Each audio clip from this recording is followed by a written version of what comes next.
الذين آمنوا وتطمئن قلوبهم بذكر الله ألا بذكر الله تطمئن القلوب۔ جو لوگ ایمان لائے ان کے دل اللہ کے ذکر سے اطمینان حاصل کرتے ہیں۔ یاد رکھو اللہ کے ذکر سے ہی دلوں کو تسلی حاصل ہوتی ہے۔ رب اشرح لی صدری ویسر لی امری واحلل عقدۃ من لسانی یفقہوا قولی واجعلنی وزیرا من اہلی رب یسر ولا تعسر وتمم بالخیر وبک نستعین آمین یا الہی آمین۔ اللہم صلی علی محمد وعلی آل محمد کما صلیت علی ابراہیم وعلی آل ابراہیم انک حمید مجید۔ اللہم بارک علی محمد وعلی آل محمد کما بارکت علی ابراہیم وعلی آل ابراہیم انک حمید مجید۔ اللہم انی اسألک علما نافعا ورزقا طیبا وعملا متقبلا۔ اے اللہ میں تجھ سے نفع بخش علم، پاکیزہ رزق اور قبول ہونے والے عمل کا سوال کرتی ہوں، آمین یا رب العالمین۔ السلام علیکم ورحمۃ اللہ وبرکاتہ۔ جی کیسے ہیں آپ سب؟ امید کرتی ہوں ایمان اور صحت کی بہترین حالتوں میں ہوں گی، اور اللہ سبحانہ و تعالیٰ کا بہت شکر اور احسان کہ آج سب ہم لوگ اس پلیٹ فارم پر اکٹھے ہوئے اللہ سبحانہ و تعالیٰ کی توفیق سے اللہ کا دین سمجھنے کے لیے، اللہ کی کتاب کو سمجھنے کے لیے، وہ دین جو ہم زیادہ تر اپنے آباء و اجداد سے کیری کرتے ہیں، یا ہمارا معاشرہ یا سوسائٹی ہمیں سکھا رہا ہوتا ہے، یا ہمارے فرینڈس کا سوشل سرکل جو ہے وہ ہمیں سکھا رہا ہوتا ہے۔ جب ہماری زندگیوں میں قرآن کھلتا ہے تو آنیسٹلی پھر پیروں کے نیچے سے زمین نکلتی ہے کہ یہ کون سا دین ہے جس کو ہم فالو کر رہے ہیں، اور اللہ کا دین ہمیں کیا سکھا رہا ہے، اللہ کی کتاب ہمیں کیا سکھا رہی ہے۔ اللہ سبحانہ تعالیٰ سے دعا کرتے ہیں کہ ہمیں بہترین فہم عطا فرمائے، اس کو سمجھنے والا بنائے اور اس پر عمل کرنے والا بنائے۔ جی دورہ قرآن کا جو فارمیٹ ہے وہ یہ ہوگا کہ سب سے پہلے میں ایک دعا آپ کے ساتھ شیئر کیا کروں گی۔ آپ سب سے میری درخواست ہے کہ اس دعا کو ایٹ لیسٹ، یہ جو رمضان کا مہینہ ہے، 30 دن ہیں، 30 پارے ہیں، اس دعا کو یاد کرنے کی کوشش کریں، اپنی عبادات کا حصہ بنائیں، اپنی دعاؤں کا حصہ بنائیں۔ انشاءاللہ تعالیٰ کوشش میں کروں گی کہ جامع دعائیں آپ کے ساتھ شیئر کروں تاکہ زیادہ سے زیادہ خیر اور بھلائی ہم سب کو نصیب ہو سکے۔ اس کے بعد ہم اپنے پیارے نبی حضرت محمد صلی اللہ علیہ وآلہ وسلم کی ایک چھوٹی سی حدیث میں آپ کے ساتھ شیئر کروں گی، اور پھر ہم پارے کی دہرائی جو ہے وہ انشاءاللہ شروع کیا کریں گے۔ اس کا جو دورانیہ ہے وہ 1 سے سوا گھنٹے رکھا گیا ہے، خواتین کی مصروفیت کو دیکھتے ہوئے، اور خاص طور پہ رمضان کے مہینے میں مصروفیت کچھ زیادہ ہی بڑھ جاتی ہے۔ اللہ سبحانہ تعالیٰ سے دعا کرتے ہیں کہ ہمارے وقتوں میں برکتیں ڈالے، شیطان کے وسوسوں سے بچائے، یہ اس قرآن کو ہمارے دل کا نور بنائے، اور ہماری اولادیں، ہماری آنے والی نسلوں کے دلوں میں بھی اس قرآن کی محبت کو پیدا فرمائے، آمین یا رب العالمین۔ جی نبی کریم صلی اللہ علیہ وآلہ وسلم نے علم کی بڑی فضیلت بیان فرمائی ہے، جو میں حدیث آپ کے ساتھ شیئر کر رہی ہوں۔ ہم سب بھی بہت اچھے سے ہمیں یاد بھی ہے اور سمجھ بھی رکھتے ہیں، لیکن پھر بھی میں اس کو دہراؤں گی۔ خیرکم من تعلم القرآن وعلمہ، تم میں سے بہترین وہ ہے جو قرآن کو سیکھے اور سکھائے، اور الحمدللہ ہم ان خوش قسمتوں میں شامل ہو گئے ہیں کہ جنہیں اللہ تعالیٰ نے توفیق دی کہ میرے دین کو سمجھ سکیں، میرے علم کو حاصل کر سکیں۔ ایک اور جگہ پہ نبی کریم صلی اللہ علیہ وآلہ وسلم کا فرمان ہے، سنن ابن ماجہ کی حدیث ہے، طلب العلم فریضۃ علی کل مسلم، علم حاصل کرنا ہر مسلمان پر فرض ہے۔ الحمدللہ جی، اللہ سبحانہ تعالیٰ سے دوبارہ سے دعا کرتے ہیں کہ یہ جو علم ہم لینے جا رہے ہیں، اللہ سبحانہ تعالیٰ اس کی برکت سے، اس قرآن کی برکت سے ہماری زندگیوں میں آسانیاں پیدا فرمائیں، اس قرآن کی برکت سے ہمارے گھروں میں جو دکھ تکلیفیں ہیں، پریشانیاں ہیں، آزمائشیں ہیں، اللہ سبحانہ تعالیٰ سب کو دور فرما دے۔ اکثر لوگ یہ کہتے ہیں کہ قرآن بڑا مشکل ہے، ہمیں تو سمجھ آتی ہی نہیں ہے، ہم نے کوشش بھی کی لیکن ہمیں کچھ سمجھ نہیں آیا، اور پھر الٹیمیٹلی ہم نے اس کو چھوڑ دیا۔ پھر میں یہ سوچتی ہوں کہ یہ کیسے ممکن ہے؟ اللہ نے آپ کو مجھے تخلیق کیا نا، تو اس کو پتہ تھا نا کہ انسان کی سوچ کی وسعت کیا ہے، اس کی سمجھ کتنی ہے، اور وہ میرے اور آپ کے لیے قرآن بھیجے، اور اتنا مشکل بھیج دے جو ہماری سمجھ میں نہ آئے۔ اللہ سبحانہ تعالیٰ قرآن میں کیا فرماتے ہیں؟ وَلَقَدْ يَسَّرْنَا الْقُرْآنَ لِلذِّكْرِ فَهَلْ مِن مُدَّكِرٍ، بے شک ہم نے قرآن کو آسان کر دیا ہے کوئی سیکھنے والا؟ اگر تفسیر نہ بھی ہو نا تب بھی بڑی آسانی سے سمجھ آ جاتا ہے، پتہ چل جاتا ہے کہ اللہ کے احکامات کے ہیں، اللہ تعالیٰ اتنے آسان لفظوں میں ہمیں سمجھاتے ہیں۔ قرآن تو دیکھیں میری اور آپ کی زندگی کی کہانی ہے، ڈرنے والی بات پتہ کیا ہے؟ حضرت عیسیٰ علیہ السلام کی قوم اور حضرت موسیٰ علیہ السلام کی قوم اور وہ تمام قومیں جن کے اوپر عذاب آیا، کیا وہ اللہ کی مخلوق نہیں تھے؟ کیا اللہ سبحانہ و تعالیٰ ان سے محبت نہیں کرتے تھے؟ لیکن انہوں نے کیا کیا تھا؟ انہوں نے اللہ کی آیات کو جھٹلایا تھا، اللہ کے احکامات کو رد کیا تھا۔ اللہ سبحانہ و تعالیٰ نے پھر ان کو دکھا دیا کہ جو میرے حکموں کی نافرمانی کریں گے تو ان کے ساتھ پھر ہوگا کیا۔ الحمدللہ اب یہاں پر سوچنے کی بات یہ ہے کہ آج ہم قرآن پاک کا آغاز کر رہے ہیں۔ اللہ سبحانہ و تعالیٰ کو پتہ تھا کہ میری مخلوق کو جب ہدایت چاہیے ہوگی، جب اس کے پاس کوئی ایسا نبی یا رسول یا پیغمبر نہیں ہوگا تو وہ کیسے چل سکتا ہے۔ اللہ سبحانہ تعالیٰ نے یہی دعا ہمیں سکھائی جس کو آج ہم سورہ فاتحہ کے نام سے جانتے ہیں۔ جب ہم یہ دعا اللہ سبحانہ تعالیٰ سے کرتے ہیں تو اللہ تعالیٰ وہ سارے ہدایت کے راستے ہمارے لیے کھول دیتے ہیں، اور پھر اس دعا کی وجہ سے اللہ سبحانہ تعالیٰ نے پورا قرآن شریف ہمارے ہاتھ میں دے دیا ہے کہ جو دعا تم مانگ رہے ہو، جو ہدایت تم مانگ رہے ہو، اہدنا الصراط المستقیم کہتے ہیں نا کہ ہمیں صراط مستقیم کے راستے پہ چلانا، ہدایت یافتہ لوگوں میں رکھنا، تو اس کے سارے کا سارا نچوڑ اس قرآن پاک میں ہے۔ شروع میں ہی اللہ سبحانہ تعالیٰ نے سورہ فاتحہ کو رکھ دیا، اس دعا کو رکھ دیا کہ اب تمہیں اگر ہدایت چاہیے نا تو اب یہ پورا قرآن آ گیا۔ آئیے شروع کرتے ہیں۔ سب سے پہلے تو الحمدللہ کو تھوڑا سا دیکھ لیتے ہیں۔ سورہ فاتحہ نہ صرف قرآن پاک کی موجود ترتیب میں سب سے پہلی صورت ہے، بلکہ یہ پہلی وہ صورت ہے جو مکمل طور پر نازل ہوئی ہے۔ اس سے پہلے کوئی مکمل صورت نازل نہیں ہوئی تھی، بلکہ بعض صورتوں کی کچھ آیات نازل ہوئی تھیں۔ اس صورت کو قرآن کریم کے شروع میں رکھنے کی وجہ بھی یہی ہے کہ جو شخص قرآن پاک سے ہدایت حاصل کرنا چاہتا ہے اسے سب سے پہلے اپنے خالق اور مالک کی صفات کا اعتراف کرتے ہوئے اس کا شکر ادا کرنا چاہیے، جیسا کہ اس میں سکھایا گیا ہے۔ چنانچہ اس میں بندوں کو وہ دعا سکھائی گئی ہے جو طالب حق کو اللہ سبحانہ تعالیٰ سے مانگنی چاہیے، یعنی سیدھے راستے کی دعا۔ اس طرح اس صورت میں صراط مستقیم یا سیدھے راستے کی جو دعا مانگی گئی ہے وہ پورا قرآن اس کی تشریح ہے۔ سورہ فاتحہ مکی دور کی سورہ ہے اور اس میں 7 آیات ہیں اور 1 رکوع ہے۔ اعوذ باللہ من الشیطان الرجیم، بسم اللہ الرحمن الرحیم۔ شروع اللہ کے نام سے جو بڑا مہربان اور نہایت رحم کرنے والا ہے۔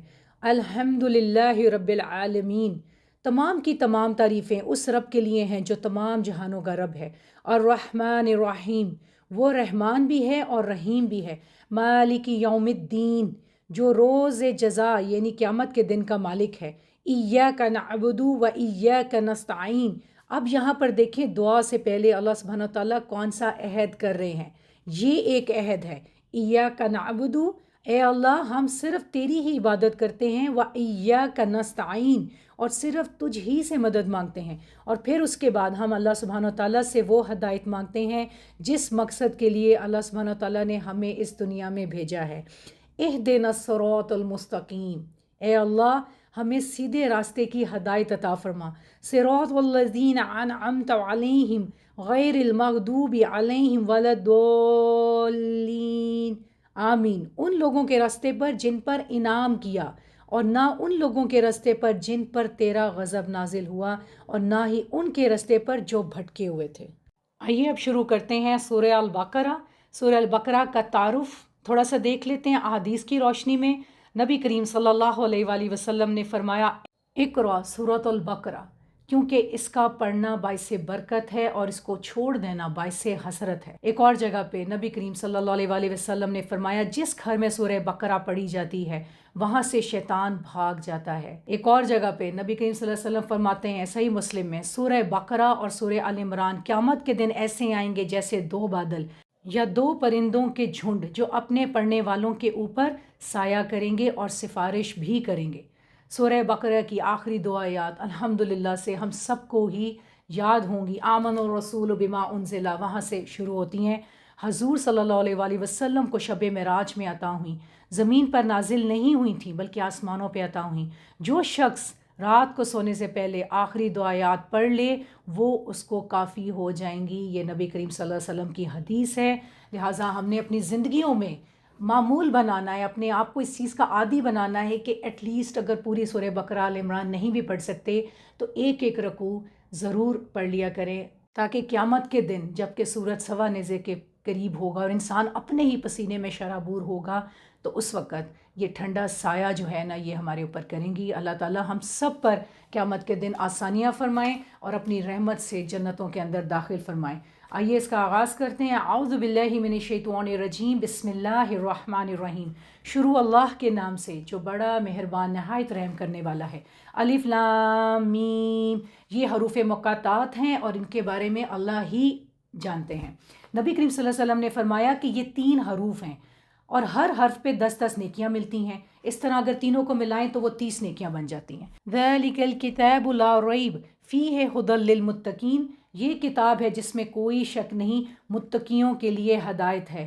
وہ لوگ جو غیب پر ایمان لاتے ہیں اور نماز قائم کرتے ہیں اور جو ہم نے انہیں رزق دیا ہے اس میں سے خرچ کرتے ہیں، اور جو اس پر ایمان لاتے ہیں جو آپ صلی اللہ علیہ وسلم پر نازل کیا گیا یعنی قرآن، اور جو آپ صلی اللہ علیہ وسلم سے پہلے نازل کیا گیا، اور آخرت پر وہی یقین رکھتے ہیں. اب یہاں پر ہم دیکھیں گے کہ دیکھیں قرآن کی ابھی ابتدا ہوئی ہے، کچھ آیات ہم نے صرف پڑھی ہیں اور اللہ سبحانہ و تعالیٰ پہلی بات جو کر رہے ہیں وہ کیا فرما رہے ہیں کہ اس میں کوئی شک نہیں ہے. اور یہ کس کے لیے ہدایت ہے؟ متقیوں کے لیے، اللہ سے ڈرنے والوں کے لیے، ایمان والوں کے لیے، مومنوں کے لیے. دیکھیں یہاں پر ابھی ہم آہستہ آہستہ جس طرح ہم پڑھتے جائیں گے نا، اللہ سبحانہ و تعالیٰ نے 3 کیٹیگریز میں ڈیوائڈ کر دی ہے، 3 طرح کے گروہ بنا دیے ہیں. پہلا گروہ جو اللہ سبحانہ و تعالیٰ بات کرتے ہیں وہ متقیوں کا ہے، یہی جو میں نے ابھی آپ کو بتایا کہ اللہ سے ڈرنے والے. دوسرے گروہ جو بات کی جائے گی وہ کافر، آج جو اللہ کی آیات کا بھی انکار کرتے ہیں، اللہ کے حکموں کو ماننے سے انکار کرتے ہیں، اور رسول اللہ صلی اللہ علیہ وسلم جن پر اتارا گیا ان کو بھی ماننے سے انکار کر رہے ہیں، مزید بتوں کی جو ہے وہ پوجا کر رہے ہیں. اور تیسرا گروہ وہ ہے جو منافقین کا ذکر آئے گا. اور آنیسٹلی جب یوں لگتا ہے جب منافقین کی آیات آتی ہیں نا تو ایسے لگتا ہے جیسے پیروں کے نیچے سے زمین نکل گئی، کیونکہ پھر ہم دیکھتے ہیں کہ ان میں سے بہت ساری چیزیں ایسی ہیں جو کہ ہماری ذات کے اندر بھی موجود ہیں. ہم ساتھ ساتھ یہ دعا کرتے جائیں گے کہ ہمیں اگر کچھ بھی ایسا ہے تو یا رب العالمین، اگر منافقت کے کسی بھی لیول پہ ہم لوگ ہیں تو یا اللہ اسے پاک کر دے، کیونکہ منافق کے بارے میں رسول اللہ صلی اللہ علیہ وسلم نے فرمایا کہ منافق درک میں ہوگا، اور درک ایک ایسا درجہ ہے جس سے جہنم بھی پناہ مانگتی ہے. آیت نمبر 5. یہی لوگ اپنے رب کی طرف سے ہدایت پر ہیں اور یہی لوگ فلاح پانے والے ہیں. یقیناً جن لوگوں نے کفر کیا ان پر برابر ہے کہ آپ نے انہیں ڈرایا ہو یا نہ ڈرایا ہو، وہ ایمان نہیں لائیں گے. دیکھیں یہ ابھی وہی دوسرا گروہ، ابھی اس کی بات شروع ہو گئی ہے. پہلے سب سے پہلے متقیوں کی نشانیاں بتائی گئی ہیں کہ متقی کون ہیں، ٹھیک ہے، ان کے اندر یہ والی صفات موجود ہوں گی.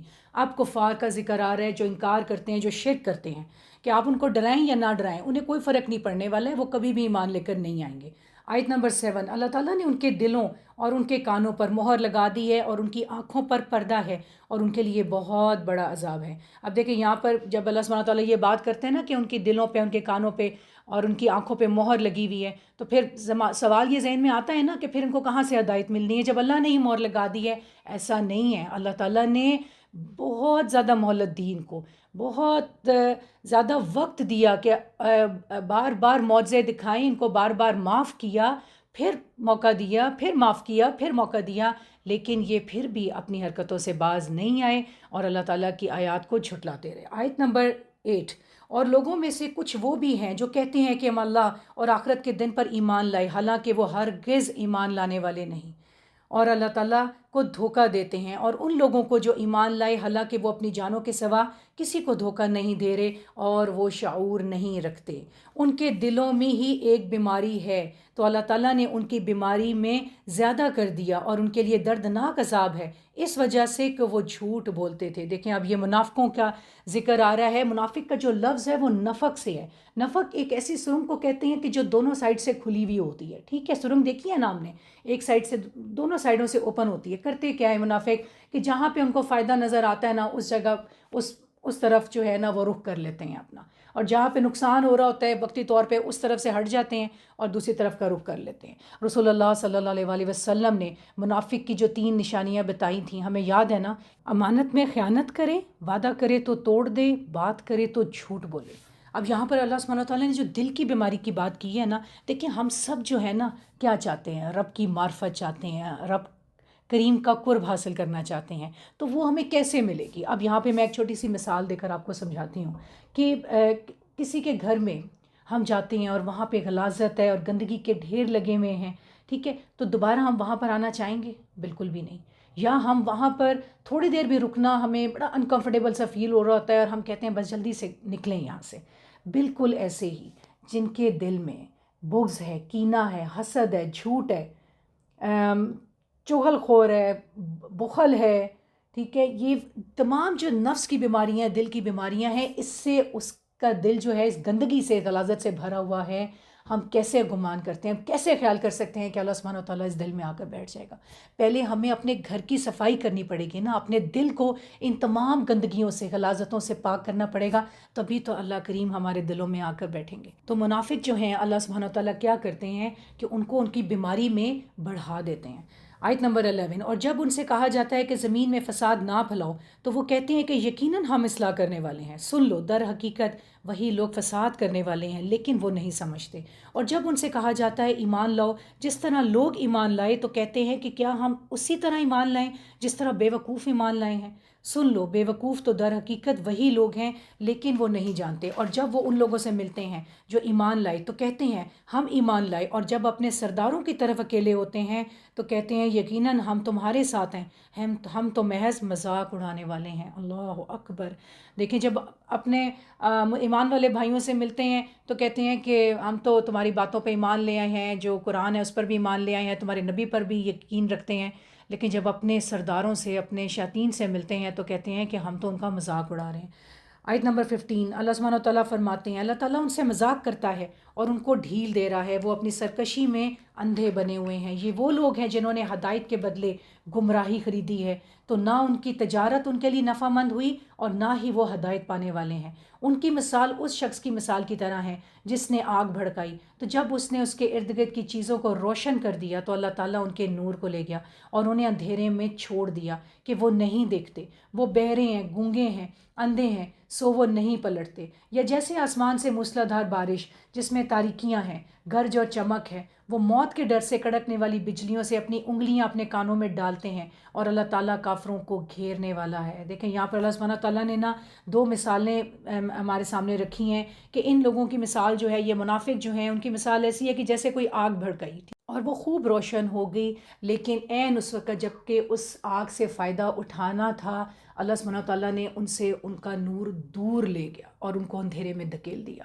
ٹھیک ہے، یہ بات اس طرح سمجھیں کہ نبی کریم صلی اللہ علیہ وآلہ وسلم وقت کا پیغمبر ان کے درمیان موجود ہے، وہی آ رہی ہے، قرآن کی آیات نازل ہو رہی ہیں، بینہ آیات، ہدایت، نور وہاں پہ موجود ہے، لیکن یہ اتنے بدقسمت کہ یہ اس نور سے فائدہ نہیں اٹھا سکے اور اپنے فائدے کے لیے چیزوں کو استعمال کرتے رہے. تو پھر اللہ تعالیٰ نے کیا کیا کہ اللہ نے ان سے ان کا نور ہی دور لے گیا، یعنی وہ نور موجود تھا لیکن یہ لوگ فائدہ نہیں اٹھا سکے. آیت نمبر 18. وہ بہرے ہیں، گونگے ہیں، اندھے ہیں، سو وہ نہیں پلٹتے. یا جیسے آسمان سے موسلادھار بارش جس میں تاریکیاں ہیں، گرج اور چمک ہے، وہ موت کے ڈر سے کڑکنے والی بجلیوں سے اپنی انگلیاں اپنے کانوں میں ڈالتے ہیں اور اللہ تعالیٰ کافروں کو گھیرنے والا ہے. دیکھیں یہ بارش کی جو بات اللہ سبحانہ تعالیٰ فرما رہے ہیں نا، اس کی مثال یوں سمجھیں کہ جیسے بارش جو ہے نا وہ وحی کے ساتھ تشبیہ دی جا رہی ہے. اللہ کی آیات نازل ہو رہی ہیں موسلادھار بارش کی طرح، ٹھیک ہے، رحمت، ہدایت، نور آ رہا ہے، ٹھیک ہے، کنٹینیوس آیات جو ہیں وہ نازل ہو رہی ہیں. اور بارش کا قطرہ اگر کسی بنجر زمین پر گرے تو کیا اس کو فائدہ پہنچائے گا؟ نہیں. بارش کا قطرہ اگر کسی زرخیز زمین پر گرتا ہے تو پھل پھول لے کر آئے گا.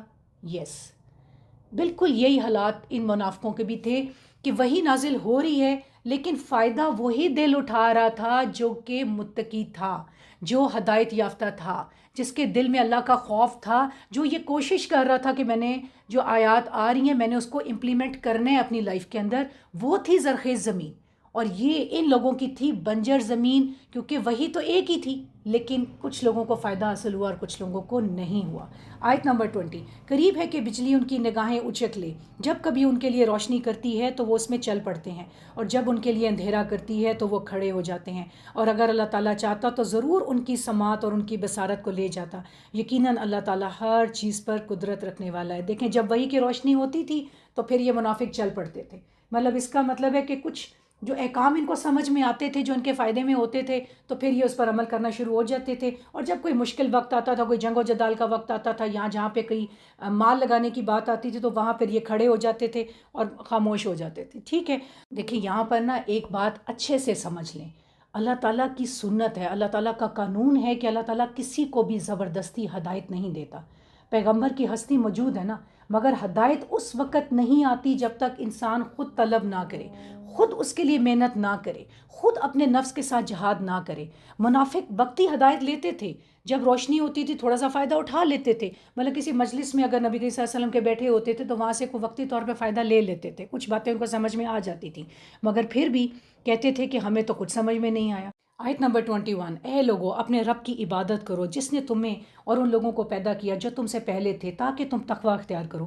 وہ ذات جس نے تمہارے لیے زمین کو فرش اور آسمان کو چھت بنایا اور آسمان سے پانی نازل کیا، پھر اس سے تمہارے رزق کے لیے کئی طرح کے پھل پیدا کیے۔ چنانچہ جب تم یہ جانتے ہو تو اللہ کا کوئی شریک نہ بناؤ، اور اگر تم اس بارے میں شک میں ہو جو ہم نے اپنے بندے پر نازل کیا ہے تو اس جیسی ایک صورت ہی لے آؤ اور اللہ تعالیٰ کے سوا اپنے حمایتیوں کو بھی بلا لاؤ اگر تم سچے ہو۔ پھر اگر تم نے یہ کیا اور تم ہرگز نہ کر سکو گے تو اس آگ سے ڈرو جس کا ایندھن انسان اور پتھر ہوں گے۔ اللہ اکبر، ربنا لا تجعلنا منہم، جو کافروں کے لیے تیار کی گئی ہے۔ اور ان لوگوں کو خوشخبری دے دو جو ایمان لے آئے اور جنہوں نے نیک عمل کیے کہ یقیناً ان کے لیے ایسے باغات ہیں جن کے نیچے سے نہریں بہتی ہیں۔ جب کبھی ان میں سے کوئی پھل انہیں کھانے کو دیا جائے گا تو وہ کہیں گے یہ وہی پھل ہیں جو اس سے پہلے بھی ہمیں دیے گئے تھے، اور انہیں ایک دوسرے سے ملتا جلتا دیا جائے گا، اور ان کے لیے وہاں پاکیزہ بیویاں ہوں گی اور وہ اس میں ہمیشہ رہنے والے ہیں۔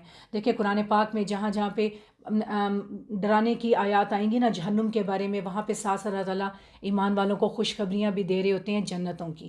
آیت نمبر 26، یقیناً اللہ تعالیٰ اس سے نہیں شرماتا کہ وہ مچھر یا اس سے بھی اوپر کسی چیز کی مثال بیان کرے۔ پس جو لوگ ایمان لائے تو وہ جانتے ہیں کہ یقیناً وہ ان کے رب کی طرف سے حق ہے، لیکن جن لوگوں نے کفر کیا تو وہ کہتے ہیں کہ اس مثال سے اللہ تعالیٰ نے کیا ارادہ کیا ہے۔ اللہ سبحانہ تعالیٰ اس کے ذریعے بہتوں سو کو گمراہ کرتا ہے اور بہتوں سو کو ہدایت دیتا ہے، اور وہ اس کے ساتھ فاسقوں کے سوا کسی کو گمراہ نہیں کرتا۔ دیکھیں جب ہم کہتے ہیں نا کہ اس قرآن سے ہی اللہ سبحانہ تعالیٰ فرما رہے ہیں کہ کچھ لوگوں کو ہدایت ملتی ہے اور کچھ لوگوں نافرمان ہو جاتے ہیں، تو یہ بات سمجھ میں نہیں آتی نا کہ یہ کیسے ممکن ہے کہ دونوں چیزیں ہو رہی ہیں۔ قرآن پڑھ رہے ہیں، کچھ لوگ فائدہ لے رہے ہیں، کچھ لوگ نافرمان ہو رہے ہیں۔ تو اس کی مثال وہی ہے جو میں نے پہلے بھی آپ کو ایکسپلین کی، وہی والی جو بارش والی مثال ہے، ٹھیک ہے، کہ بارش سب کے لیے برابر ہوتی ہے، سب کے لیے رحمت ہے، لیکن فائدہ وہی اٹھاتا ہے جس کا دل پاک ہے، جس کا دل صاف ہے، جو کوشش کر رہا ہے اپنی زندگی میں گناہوں سے بچنے کی، اسی کو یہ آیات جو ہے، یہ وہی جو ہے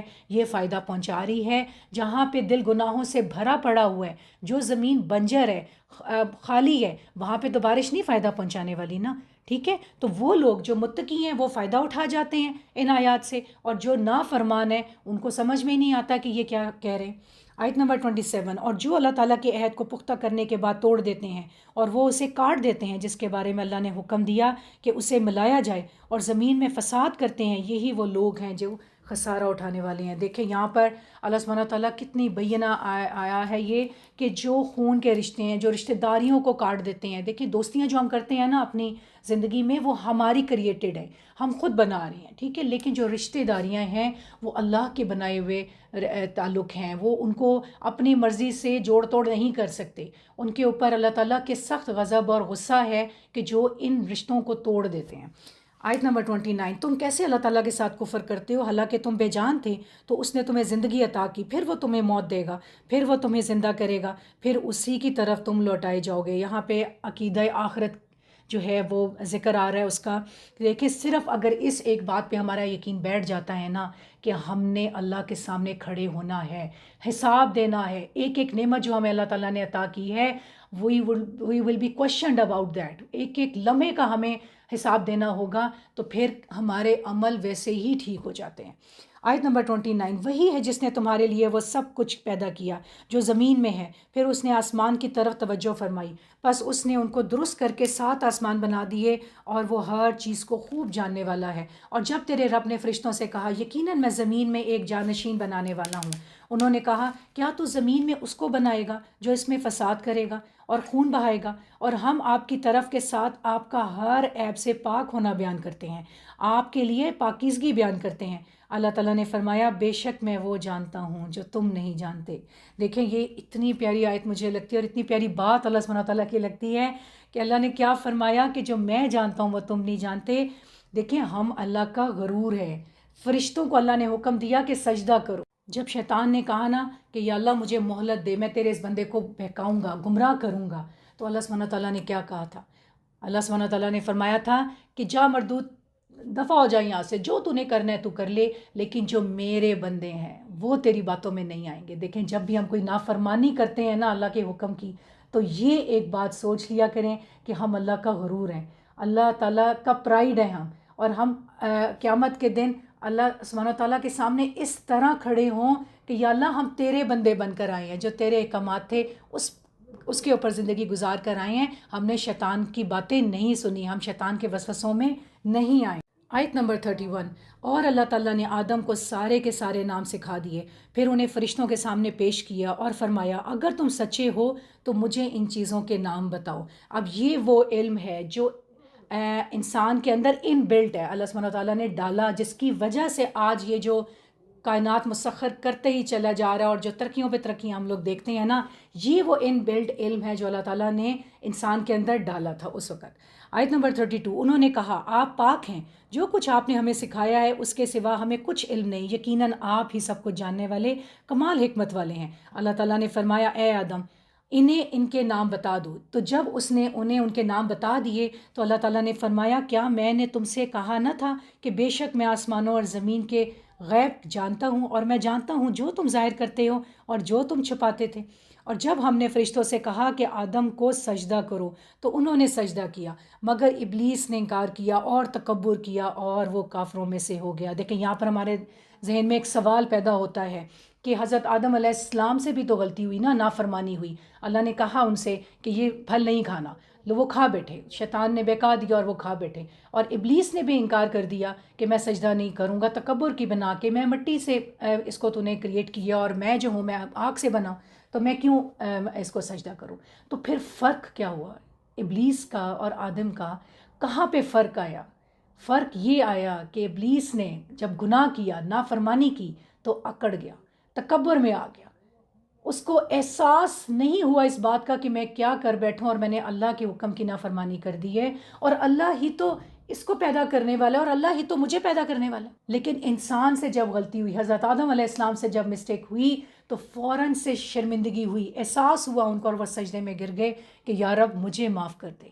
یہی فرق ہے انسان کا اور شیطان کا. اور یہ بہت بڑا سبق ہے اس کے اندر ہم سب کے لیے کہ جب بھی کوئی گناہ ہو جائے، انسان ہے نا، گناہ ہوں گے، خطائیں ہوں گی ہمارے سے، لیکن اس کے اوپر اکڑ جانا کہ میں کوئی فرق نہیں پڑتا، یہ اس سے بھی بڑا گناہ ہے.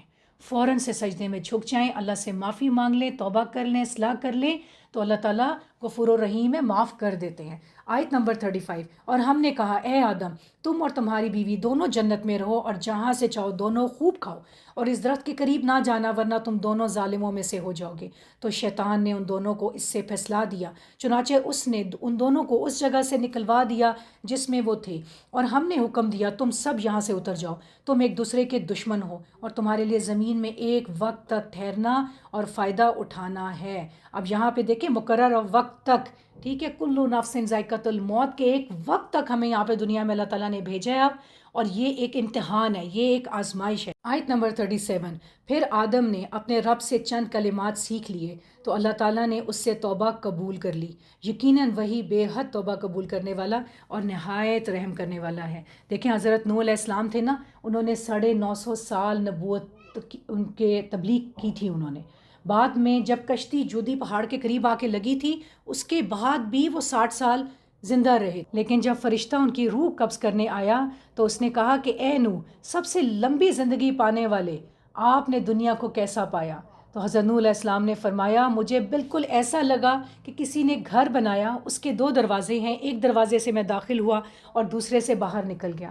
آپ دیکھیں حضرت نوح علیہ السلام کی اتنی بڑی زندگی، لمبی زندگی، اور ہماری زندگی کیا ہے؟ 50 60 70 80، زیادہ سے زیادہ 90 یا 100 تک بھی شاید کوئی پہنچ ہی جائے. تو ہم تو ایسے دل لگا کر بیٹھ گئے ہیں جیسے ہم نے یہاں سے جانا ہی نہیں ہے. آیت نمبر 38. ہم نے کہا تم سب یہاں سے اتر جاؤ، پھر اگر میری طرف سے تمہارے پاس واقعی کوئی ہدایت آئے تو جو میری ہدایت کی پیروی کرے گا تو ان کے لیے نہ کوئی خوف ہوگا اور نہ وہ غمگین ہوں گے. اب یہاں پہ جو اللہ سبحانہ تعالیٰ نے کلمات کا ذکر کیا ہے نا پچھلی آیت میں، وہ کون سے کلمات سکھائے تھے جن کے بعد ان کی توبہ قبول ہوئی تھی؟ ربنا ظلمنا انفسنا وان لم تغفر لنا وترحمنا لنکونن من الخاسرین. ٹھیک ہے، اور جو اللہ سبحانہ تعالیٰ یہاں پہ اتنی پیاری بات کر رہے ہیں کہ ہدایت میری طرف سے آئے گی، تم اتر جاؤ اب. ٹھیک ہے، تو اللہ سبحانہ تعالیٰ سے بہت زیادہ نمازوں میں ہدایت کی دعا مانگا کریں کہ یا اللہ ہدایت کا دروازہ کھل جائے. اور ہدایت کوئی ایسی چیز نہیں ہے جو اللہ زبردستی کسی کو بھی ہدایت نہیں دیں گے. اور ہدایت کچھ ایسا بھی نہیں ہے کہ کوئی پارسل ہے جو ہمارے گھر میں کوئی بیل دے گا اور ہمیں پہنچا دے گا. یہ ہماری اپنی نفس کے ساتھ جنگ ہے. ہم کتنے اللہ سبحانہ تعالیٰ کے فرما بردار بن کر زندگی گزارتے ہیں. آج ہی اس بات کا فیصلہ کریں کہ جو اللہ کی رضا ہے وہ کام کروں گی، اور جو اللہ کا حکم نہیں ہے وہ کام میں نہیں کروں گی. انشاءاللہ دلائے ہدایت کے سب دروازے اللہ سبحانہ تعالیٰ کھول دیں گے. آیت نمبر 39، اور جن لوگوں نے کفر کیا اور ہماری آیات کو جھٹلایا وہی لوگ آگ والے ہیں اور وہ اس میں ہمیشہ رہنے والے ہیں. اے بنی اسرائیل، یاد کرو میری اس نعمت کو جو میں نے تمہیں عطا کی تھی، اور تم میرے عہد کو پورا کرو، میں تمہارے عہد کو پورا کروں گا، اور صرف مجھ ہی سے تم ڈرتے رہو. جی یہاں پر کون سی نعمت کی بات کر رہے ہیں اللہ سبحانہ تعالیٰ؟ 1,24,000 کا جو ایک طویل سلسلہ تھا انبیاء کے آنے کا، وہ انہی کی نسل میں سے تھا. یہاں پر ہم تھوڑا سا دیکھ لیتے ہیں کہ حضرت ابراہیم علیہ السلام، ان کے 2 بیٹے تھے، حضرت اسماعیل علیہ السلام اور حضرت اسحاق علیہ السلام. ٹھیک ہے، اور حضرت اسحاق علیہ السلام کے آگے بیٹے حضرت یعقوب علیہ السلام، حضرت یعقوب علیہ السلام کے 12 بیٹے، اور پھر وہ ایک سلسلہ جو پیغمبروں کا تھا وہ حضرت ابراہیم علیہ السلام سے لے کے حضرت عیسیٰ علیہ السلام تک کا جو وقت رہا، ایک جو نبوت کا جو سلسلہ رہا وہ انہی میں سے رہا.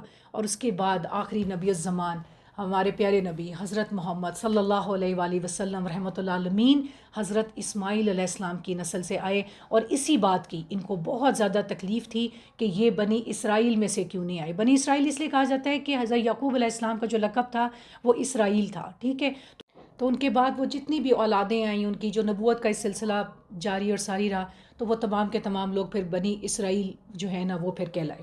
آیت نمبر 41، اور جو میں نے نازل کیا ہے اس پر ایمان لاؤ، یہ اس کی تصدیق کرنے والا ہے جو تمہارے پاس ہے، اور تم سب سے پہلے اس کے ساتھ کفر کرنے والے نہ بنو، اور میری آیات کے بدلے تھوڑی قیمت نہ خریدو، اور صرف مجھ ہی سے ڈرتے رہو. اور تم حق کو باطل کے ساتھ نہ ملاؤ اور نہ ہی حق کو چھپاؤ، حالانکہ تم جانتے ہو. اور نماز قائم کرو اور زکوٰۃ ادا کرو اور رکوع کرنے والوں کے ساتھ رکوع کرو.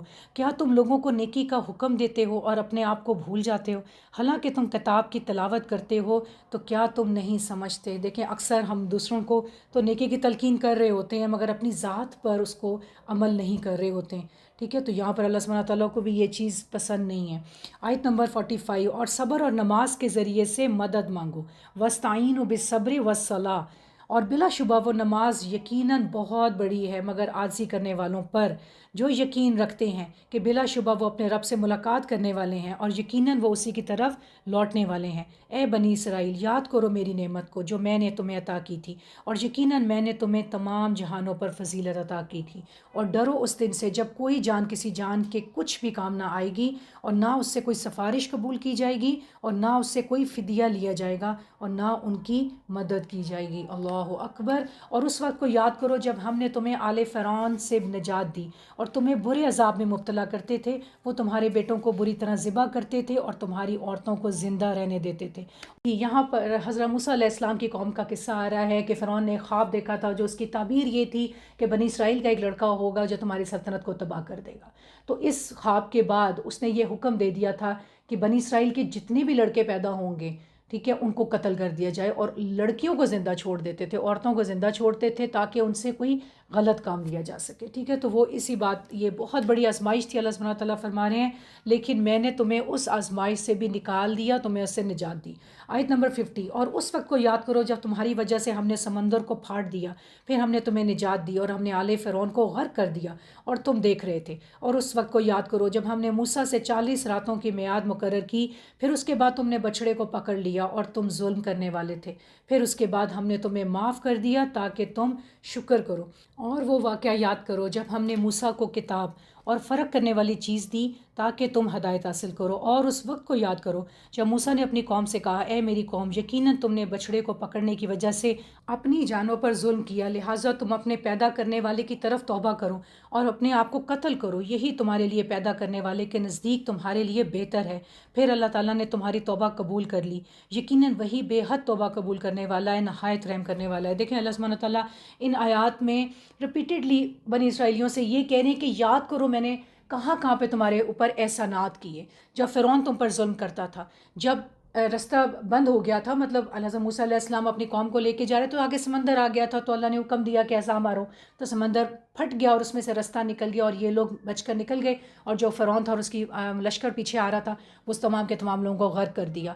پھر بھی یہ اللہ تعالیٰ معاف کرتے تھے، پھر یہ وہی گناہ کرتے تھے، پھر معاف کرتے تھے، پھر یہ ظلم کرتے تھے، اور اللہ تعالیٰ مطلب بار بار ان کے اس رویے کی وجہ سے پھر فائنلی الٹیمیٹلی کیا ہوا تھا کہ اللہ تعالیٰ نے ان پر لعنت کر دی تھی، اور اللہ نے ان کے دلوں پر وہ ختم اللہ علی قلوبہم والا سمیع والا ابصارہم نا، شروع میں ہم نے پڑھا کہ وہ مہر لگا دی، پھر اس کا نتیجتاً پھر یہ نکلا تھا کہ اللہ سبحانہ تعالیٰ بہت ایک طویل عرصے سے ان کو اپرچونٹیز دے رہے تھے کہ سدھر جاؤ سدھر جاؤ، معاف کرتے تھے، معجزے دکھاتے تھے، پھر وہی اپنی حرکتوں پہ، اپنے ہٹ درمیوں کے اوپر دوبارہ سے شرک کرتے تھے، دوبارہ سے جو ہے نافرمانیاں کرتے تھے، تو اللہ سبحانہ تعالیٰ نے پھر ان کو نتیجتاً جو تھا ان کو یہ سزا پھر دے دی کہ ہمیشہ کے لیے قیامت تک کے لیے لعنت کر دی۔ اب یہاں پہ جو بات آ رہی ہے کہ جو بچھڑے کو انہوں نے بنا دیا تھا، خدا بنا دیا تھا، یہ ہوا یہ تھا کہ حضرت موسیٰ علیہ السلام کوہ طور پر اللہ سبحانہ تعالیٰ سے ملاقات کے لیے گئے، شریعت لینے کے لیے گئے، وہاں پہ 40 دن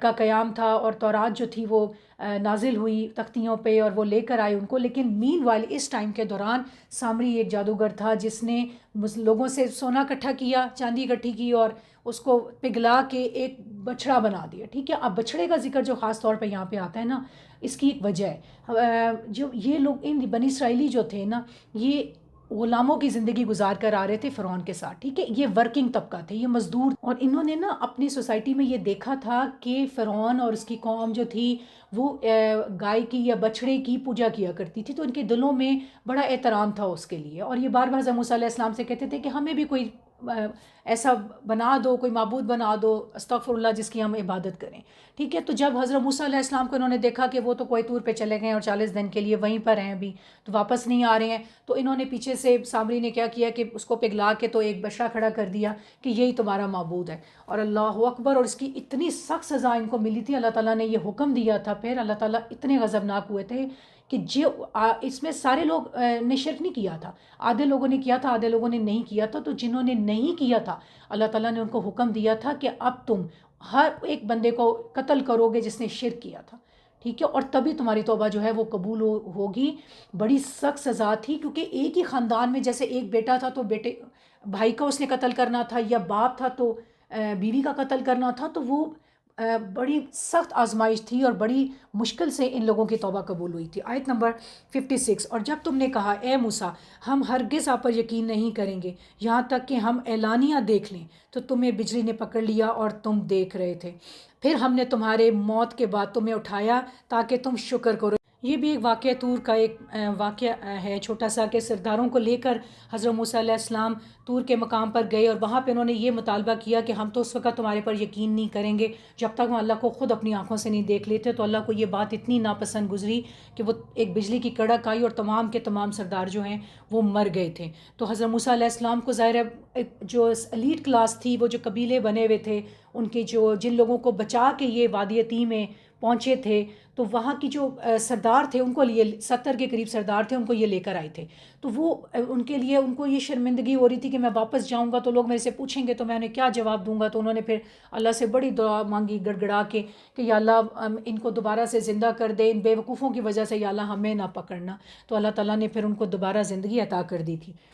آیت نمبر 57، اور ہم نے تم پر بادل کا سایہ کیا اور تم پر من و سلوہ نازل کیا، کھاؤ کھاؤ پاک چیزوں میں سے جو ہم نے تمہیں رزق دیا، انہوں نے ہم پر ظلم نہیں کیا بلکہ وہ اپنی جانوں پر ظلم کرتے تھے۔ اب یہاں پر دیکھیں جب یہ لوگ حضرت موسیٰ علیہ السلام ان کو وادی تیہ میں لے کر پہنچے تو وہ ایک ڈیزرٹ تھا، صحرا تھا، اور صحرا کی گرمی ہم سب بھی واقف ہیں کہ کتنی شدید ہوتی ہے۔ اللہ تعالیٰ نے ان کے اوپر احسان کیا کہ ایک بادل صاحبان کی طرح جو ہر وقت ان کے سروں پہ رہتا تھا، جیسے جیسے وہ چلتے تھے، مفسرین کہتے ہیں مطلب وہ بادل بھی جو تھے وہ ان کے ساتھ ہی وہ چلا کرتے تھے، ٹھیک ہے۔ تو وہ ایک طرح کے شیلٹر کا اللہ تعالیٰ نے ان کو بندوبست کر کے دیا۔ پھر کھانے پینے کے لیے کچھ نہیں تھا، تو وہ آگے ہم جا کے پڑھیں گے ان آیات کے۔ حضرت موسیٰ علیہ السلام کو اللہ نے کہا کہ عصا مارو تو پانی کے 12 چشمے پھوٹ پڑے، تو سب قبیلے جو بنے ہوئے تھے انہوں نے اپنے اپنے پانی کی جگہ ڈھونڈ لی، پانی کا بندوبست بھی ہو گیا۔ پھر کھانے کا مسئلہ تھا، کھائیں کیا؟ تو من و سلویٰ کا اللہ تعالیٰ نے بندوبست کر کے دیا ان کو۔ اور من و سلویٰ کا یوزلی لوگ یہ سمجھتے ہیں ایک بڑا خوبصورت سا دسترخوان لگ گیا تھا اور وہاں پہ بڑے لذیذ قسم کے کھانے جو ہیں وہ پیش کیے جاتے تھے، ایسا نہیں ہے۔ من کہتے ہیں ایک میٹھا دانے کو، ٹھیک ہے، جس طرح فجر کے بعد جب شبنم پڑ جاتی ہے نا، جسٹ لائک دیٹ، وہ ایک شبنم کی طرح وہ پڑتے تھے قطرے، اور کچھ دیر کے بعد جب دھوپ نکلتی تھی تو وہ ڈرائی فارم میں ہو جاتے تھے، تو وہ پھر ایک طرح کا گندم جسے کہتے ہیں نا، تو وہ پھر اس کو پیس لیتے تھے تو اس کی وٹ ایور روٹی بناتے تھے یا کچھ کرتے تھے، ٹھیک ہے۔ اور سلویٰ کہتے ہیں پرندوں کے جھنڈ آتے تھے صبح اور شام، پھر یہ ان کا شکار کرتے تھے اور پھر ان کی صفائی وغیرہ کر کے جو بھی معاملہ ہوگا اس کے بعد کھانا پکتا تھا، ٹھیک ہے۔ تو یہ من و سلویٰ جو ہے یہ میں تھوڑا سا کلیئر کرنا چاہ رہی تھی کہ یہ اس کی کیا ڈسکرپشن ہے۔ آیت نمبر 58، اور اس وقت کو یاد کرو جب ہم نے کہا اس بستی میں داخل ہو جاؤ، پس اس میں سے جہاں سے چاہو خوب کھاؤ اور دروازے میں سے سجدہ کرتے ہوئے داخل ہو جاؤ، اور کہو بخش دے، ہم تمہاری خطاؤں کو تمہارے لیے بخش دیں گے اور جلد ہی ہم نیکی کرنے والوں کو زیادہ دیں گے۔ دیکھیں جب یہ لوگ وادی تیہ میں پہنچے تو اللہ سبحانہ تعالیٰ نے حکم دیا کہ اب تم ایسا کرو کہ فلسطین کی طرف جاؤ اور وہ اس جگہ پہ جہاد کرو اور فتح یاب ہو، اور پھر وہ جو ہے نا وہاں سے جہاں پہ تمہارا جو دل چاہے گا تم پھر کھانا پینا کرنا۔ لیکن انہوں نے چونکہ یہ غلام قوم تھی، ٹھیک ہے، ریممبر یہ غلاموں کی زندگی گزار کر آ رہے تھے، ٹھیک ہے، تو ان کی اتنی ہمت نہیں تھی کیونکہ وہاں پہ انہوں نے سن رکھا تھا کہ فلسطین میں بڑے بڑے کوئی جائنٹس قسم کے لوگ رہتے ہیں، تو وہ تو ہمیں مطلب بری طرح سے کرش کر دیں گے، تو ہم کیسے ان سے جیتیں گے، تو یہ ڈر رہے تھے، تو انہوں نے انکار کر دیا۔ انہوں نے حضرت موسیٰ علیہ السلام سے کہا کہ جاؤ تم جاؤ اور تمہارا خدا جائے، وہ لڑے، ہم تو نہیں جا سکتے، ٹھیک ہے۔ حالانکہ اللہ تعالیٰ نے ان کو حکم دیا تھا کہ تم جاؤ وہاں پہ لڑو اور فتح یاب ہو جاؤ گے، مطلب یہاں تک بھی اللہ سبحانہ تعالیٰ نے فرما دیا تھا کہ اگر تم دروازے تک ہی چلے جاؤ گے تو میں تمہیں فتح دلوا دوں گا، ٹھیک ہے، اور تم جب داخل ہوگے تو کیا کہنا کہ مجھے بخش دیں، مجھے میری مغفرت فرمائیں، ٹھیک ہے۔ لیکن ان لوگوں کی ایک اور کوالٹی تھی کہ لفظوں کو مروڑ کے بولتے تھے، ٹھیک ہے۔ اللہ تعالیٰ نے فرمایا حتتن، کہ مطلب بخش دے یا اللہ مجھے میری مغفرت فرما، مجھے معاف کر دے، تو یہ کیا کہتے تھے ہنتتن، اس کا مطلب ہے کہ گندم چاہیے، ٹھیک ہے۔ تو یہ ان کی بہت ساری اخلاقی برائی ہیں جو اللہ سبحانہ تعالیٰ نا اس طرح مطلب کھول کھول کر ہمیں پھر سامنے رکھتے ہیں۔ آیت نمبر 59، پھر جن لوگوں نے ظلم کیا انہوں نے اس بات کو جو ان کے لیے کہی گئی تھی اس کے ماں سوا سے بدل ڈالا، تو ہم نے ان لوگوں پر آسمان سے عذاب نازل کیا جنہوں نے ظلم کیا اس وجہ سے کہ وہ نافرمانی کرتے تھے۔ اور اس وقت کو یاد کرو جب موسیٰ نے اپنی قوم کے لیے پانی مانگا تو ہم نے ان سے کہا کہ اپنی لاٹھی پتھر پر مارو تو اس سے 12 چشمے پھوٹ نکلے۔ بلا شبہ سب لوگوں نے اپنے پانی پینے کی جگہ کو جان لیا۔ اللہ تعالیٰ کے رزق میں سے کھاؤ اور پیو اور زمین میں فساد کرنے والے بن کر دنگا نہ کرو۔ دیکھیے اب یہاں پہ ایک ڈیزرٹ کے اندر یہ لوگ رہ رہے ہیں جہاں پہ شیلٹر کا بھی بندوبست ہو گیا، پانی کا بندوبست ہو گیا، من و سلوے کا بندوبست ہو گیا، تو پھر ان کو شکر ادا کرنا چاہیے تھا نا۔ لیکن پھر بھی فساد کرنے والے لوگوں میں اللہ سبحانہ تعالیٰ فرماتے ہیں کہ نہیں باز آئے اور فساد مچاتے رہے۔ آیت نمبر 61، اور جب تم نے کہا اے موسیٰ ہم ایک ہی کھانے پر ہرگز صبر نہیں کریں گے، لہٰذا اپنے رب سے دعا کرو کہ وہ ہمارے لیے اس میں سے وہ چیزیں نکالے جو زمین اگاتی ہے، اپنی سبزیوں میں سے اور اپنی ترکاریوں اور اپنی گندم اور اپنے مسور اور اپنے پیاز۔ موسیٰ نے کہا کیا تم ایک بہتر چیز کے بدلے میں کمتر چیز طلب کرتے ہو؟ کسی شہر میں اتر جاؤ تو یقیناً جو کچھ تم نے مانگا ہے وہ تمہارے لیے ہوگا، اور ان پر ذلت اور محتاجی مسلط کر دی گئی اور وہ اللہ تعالیٰ کے غضب کے ساتھ لوٹے۔ یہ اس وجہ سے ہوا کہ وہ اللہ تعالیٰ کی آیات کے ساتھ کفر کرتے تھے اور اللہ تعالیٰ کے نبیوں کو ناحق قتل کرتے تھے، یہ اس وجہ سے جو انہوں نے نافرمانی کی اور وہ حدود سے گزر جاتے تھے۔ یقیناً جو لوگ ایمان لائے اور جو یہودی ہوئے اور عیسائی اور صابی، جو کوئی اللہ تعالیٰ اور آخرت کے دن پر ایمان لایا اور اس نے نیک کام کیا، ان کا اجر ان کے رب کے پاس ہے، اور ان کے لیے نہ کوئی خوف ہوگا اور نہ وہ غمگین ہوں گے۔ دیکھیں یہ بات بار بار ہم لوگ پڑھیں گے، یہ ساری خوشخبریاں کہ ایسے شخص کو کوئی غم نہیں ہے، کوئی دکھ نہیں ہے، کوئی خوف نہیں ہے، جو ایمان والا ہے، جو مومن ہے۔ ساری بشارتیں قرآن پاک میں مومنوں کے لیے ہیں، تقوی اختیار کرنے والوں کے لیے، متقیوں کے لیے۔ ٹھیک ہے، یہ بات ریمبر کہ جب اللہ تعالیٰ نے ایک جگہ پہ فرمایا تھا نا کہ ابھی تو یہ مسلمان ہوئے ہیں، ایمان تو ان کے دل میں بھی داخل نہیں ہوا۔ ٹھیک ہے، تو مسلم اور مومن کا بہت فرق ہوتا ہے۔ مسلم جو ہے وہ کہیں نہ کہیں اپنی مرضی بھی کر لیتا ہے، لیکن مومن جو ہے ہر وہ کام کرتا ہے جس میں اللہ کی رضا ہے، اور وہ کام نہیں کرتا ہے جس میں اللہ کا حکم نہیں ہے۔ اور جب ہم نے تم سے پختہ عہد لیا اور ہم نے تم پر پہاڑ کو بلند کیا کہ جو ہم نے تمہیں دیا ہے اسے مضبوطی کے ساتھ پکڑو، اور جو اس میں ہے اسے یاد کرو تاکہ تم بچ جاؤ۔ اچھا، اب ایسے کہ کوئی کم بخت قوم تھی نا، یہ جو بنی اسرائیل تھے، حضرت موسیٰ علیہ السلام تورات لے کر آئے، تختیوں کے اوپر احکامات، پہلے یہ شور ڈال رہے تھے کہ ہمارے پاس کوئی قوانین ہی نہیں ہے، ہم کیسے زندگی گزاریں۔ ٹھیک ہے، اب جب تورات کی شکل میں ان کے پاس ہدایت آ گئی، ٹھیک ہے، تو اب کیا کر رہے تھے؟ آدھے احکامات مان رہے تھے اور آدھے احکامات نہیں مان رہے تھے۔ جو حکم ان کو آسان لگتا تھا، اپنے مفاد میں لگتا تھا، وہ مان لیتے تھے۔ جو ان کو مشکل لگتا تھا، جو ان کے نفس کے اوپر گراں گزرتا تھا، اس کو مانتے نہیں تھے۔ تو اللہ سبحانہ تعالیٰ کو بڑے غضبناک ہوئے، اور انہوں نے کیا کیا کہ کوہ طور کا پہاڑ لا کے ان کے سروں پہ کھڑا کر دیا تھا کہ پورے کے پورے احکامات مانو، اپنی مرضی نہیں کرو۔ ٹھیک ہے، اور اگر تم نے نہیں مانا تو میں پہاڑ تمہارے اوپر گرا دوں گا، وعدہ کرو، عہد لو، مطلب کرو اس بات کے اوپر۔ اور پھر انہوں نے عہد کر لیا، اور جب کچھ وقت گزرا تو پھر وہی دوبارہ اپنے عہد کو توڑ دیا۔ آیت نمبر 64، پھر اس کے بعد تم اس سے پھر گئے، تو اگر اللہ تعالیٰ کا فضل اور اس کی رحمت تم پر نہ ہوتی تو تم ضرور خسارہ اٹھانے والوں میں سے ہو جاتے۔ اور بلا شبہ تم جان چکے ہو کہ تم میں سے جو لوگ ہفتے کے دن میں حد سے گزر گئے تو ہم نے انہیں کہا کہ تم ذلیل ہونے والے بندر بن جاؤ۔ جی یہاں پر ایک سبت والا واقعہ آ رہا ہے، ہفتے کے دن کا واقعہ ہے۔ یہ بھی بنی اسرائیل کی ایک کوئی گروہ تھا جو سمندر کے کنارے رہتے تھے اور مچھلیاں پکڑا کرتے تھے، اور اللہ تعالیٰ نے ان کو ایک آزمائش میں ڈالا کہ ہفتے والے دن جو ہے وہ شکار نہیں کرنا ہے۔ ٹھیک ہے، اور چونکہ یہ آزمائش تھی تو ہفتے والے دن مچھلیاں بہت ساری آتی تھیں، تو ان کا دل چاہتا تھا کہ اتنی ساری مچھلی جتنی ہفتے والے دن آتی تھی اتنی اور کسی دن نہیں آتی تھی، کیونکہ وہ آزمائش تھی اللہ کی طرف سے۔ تو انہوں نے پہلے تو اپنے آپ کو سمجھاتے رہے کہ نہیں، نافرمانی نہیں کرنی، لیکن پھر آخر کار دل کے ہاتھوں مجبور ہو کے، نفس کے ہاتھوں مجبور ہو کے انہوں نے ایک جال جسے کہتے ہیں سمندر کے نیچے ڈال دیا کہ جو ساری مچھلیاں اس میں پھنس جاتی تھیں، اور نکالتے یہ اتوار کے دن تھے، اور پھر یہ کہتے تھے کہ نہیں ہم نے کوئی نافرمانی نہیں کی، ہم تو اللہ کے فرما بردار ہیں۔ تو پھر اللہ تعالیٰ نے ان کو کیا سزا دی تھی کہ ان سب کے سب کو بندر بنا دیا تھا۔ آیت نمبر 66، تو ہم نے اس کو اس دور کے لوگوں اور بعد میں آنے والے لوگوں کے لیے عبرت اور اللہ تعالیٰ سے ڈرنے والوں کے لیے نصیحت بنا دیا۔ اور اس وقت کو یاد کرو جب موسیٰ نے اپنی قوم سے کہا، یقیناً اللہ تعالیٰ حکم دیتا ہے کہ ایک گائے کو ذبح کرو۔ انہوں نے کہا، کیا تم ہمارے ساتھ مذاق کرتے ہو؟ موسیٰ نے کہا، میں اللہ کی پناہ مانگتا ہوں کہ میں جاہلوں میں سے ہو جاؤں۔ انہوں نے کہا، اے ہمارے لیے اپنے رب سے دعا کرو کہ وہ ہم پر واضح کر دے کہ وہ کیسی ہو۔ موسیٰ نے کہا، بے شک اللہ تعالیٰ فرماتا ہے کہ یقیناً وہ گائے نہ بوڑھی ہو اور نہ بچیا، بلکہ اس کے درمیان جو ان کی عمر ہو، لہٰذا تم کرو جو تمہیں حکم دیا جاتا ہے۔ اب یہاں پر نا ایک واقعہ ہوا تھا کہ ایک شخص جو ہے نا وہ قتل ہو گیا تھا، اور یہ لوگ حضرت موسیٰ علیہ السلام کے پاس چلے گئے اور انہوں نے کہا کہ آپ دعا کریں، ہمیں بتائیں کہ کس نے اس کا قتل کیا ہے۔ تو حضرت موسیٰ علیہ السلام نے اللہ تعالیٰ سے جب دعا کی تو اللہ سبحانہ تعالیٰ نے فرمایا کہ ان سے کہو کہ گائے ذبح کریں۔ اب دس از ویری امپورٹنٹ، گائے ذبح کرنے کا کیوں اللہ نے حکم دیا تھا؟ کیونکہ ان کے دلوں میں گائے کے لیے احترام تھا۔ یہ اپنے فرعون کے زمانے میں دیکھ چکے تھے کس طرح گائے کی پوجا ہوتی ہے، عبادت ہوتی ہے، ان کے لیے بڑا مشکل کام تھا گائے کو ذبح کرنا۔ ٹھیک ہے، اب حکم تو صرف یہ ہوا تھا کہ ایک گائے کو ذبح کریں اور اس کے جسم کا کوئی بھی ٹکڑا لے کے اس مرے ہوئے جو بندہ ہے، جو شخص ہے، اس کو ماریں گے تو وہ تھوڑی دیر کے لیے اٹھے گا، ناٹ فار ایور، وہ تھوڑی دیر کے لیے اٹھ کے اپنے مقتول کا نام بتا دے گا۔ بات صرف اتنی سی تھی، اتنا سا کام کرنا تھا۔ اب چونکہ ان کے دلوں میں محبت رچی بسی ہوئی تھی گائے کے لیے، تو انہوں نے طرح طرح کے سوالات کرنا شروع کر دیے کہ وہ گائے کیسی ہو، بوڑھی ہو، جوان ہو۔ ٹھیک ہے، اب اسی کے بارے میں آگے تفصیلات ہیں۔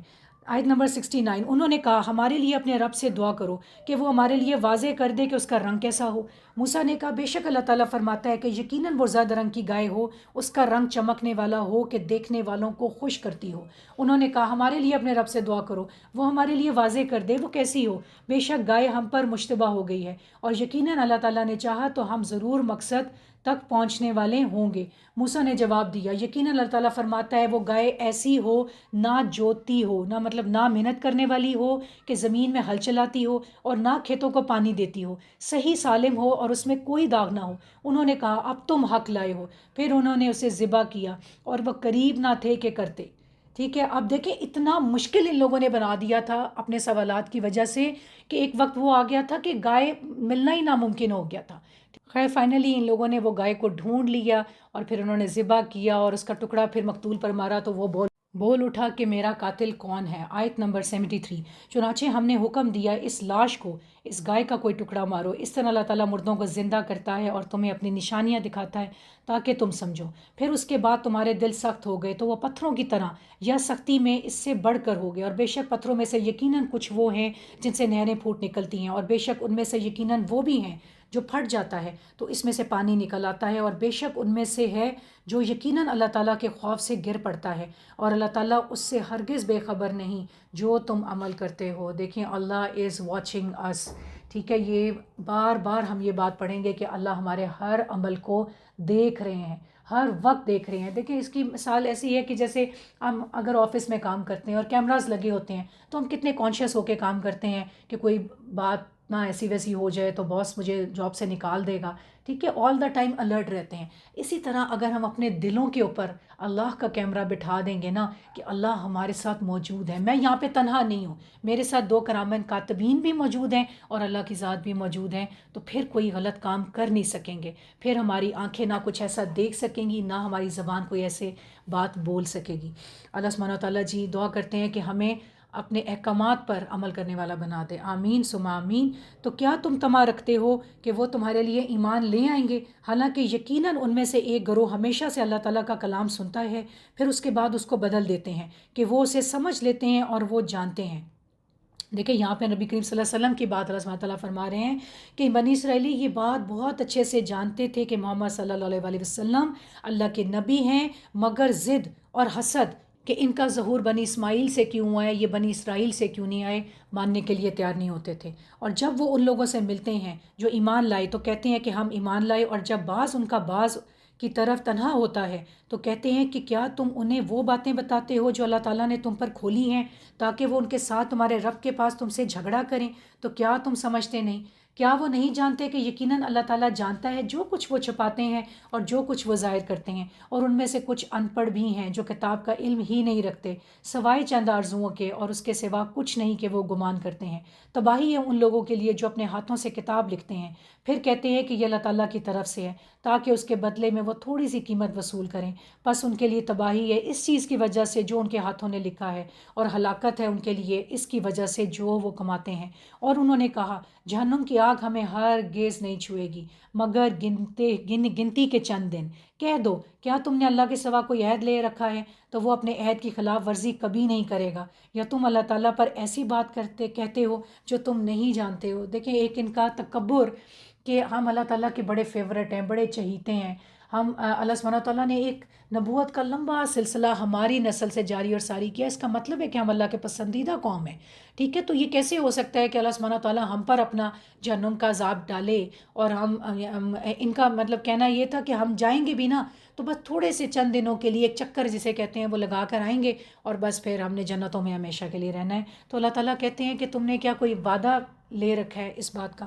آیت نمبر 81۔ کیوں نہیں جس نے برائی کمائی اور اس کے گناہ نے اسے گھیرے میں لے لیا تو وہ لوگ آگ والے ہیں اور اس میں ہمیشہ رہنے والے ہیں۔ دیکھیں یہ آیت میں دوبارہ پڑھ رہی ہوں، کیوں نہیں جس نے برائی کمائی اور اس کے گناہ نے اسے گھیرے میں لے لیا تو وہ لوگ آگ والے ہیں اور اس میں ہمیشہ رہنے والے ہیں۔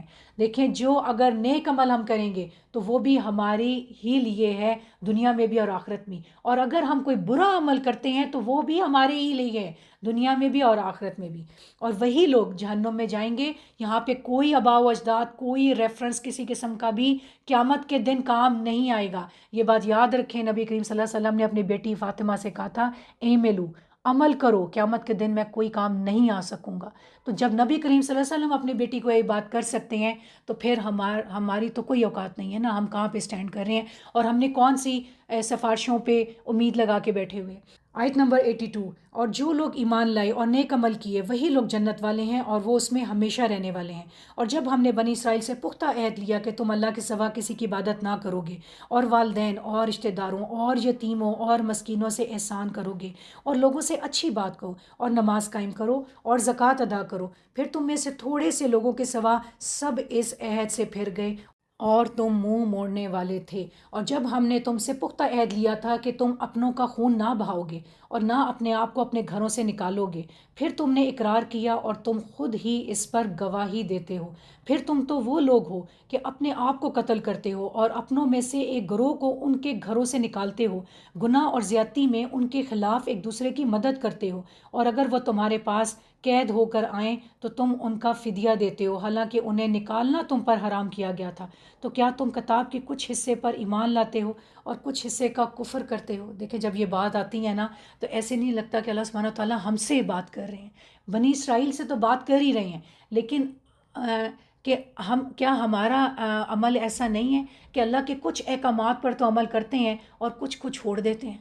تو کیا ہم نے سوچنا ہے نا، اس بات پہ غور کرنا ہے نا کہ ہم کہیں بنی اسرائیل کے نقش قدم پر تو نہیں چل رہے جن پر اللہ تعالیٰ نے قیامت تک لعنت کر دی۔ آگے اللہ سبحانہ تعالیٰ فرماتے ہیں، تو جو تم میں سے، یہ اسی آیت کا حصہ ہے 85 کا ہی، تو جو تم میں سے ایسا کرتا ہے دنیا کی زندگی میں رسوائی کے ماں سوا اس کی اور کیا جزا ہو سکتی ہے، اور قیامت کے دن وہ سخت ترین عذاب کی طرف پھیر دیے جائیں گے، اور جو تم کرتے ہو اللہ تعالیٰ اس سے ہرگز غافل نہیں ہے۔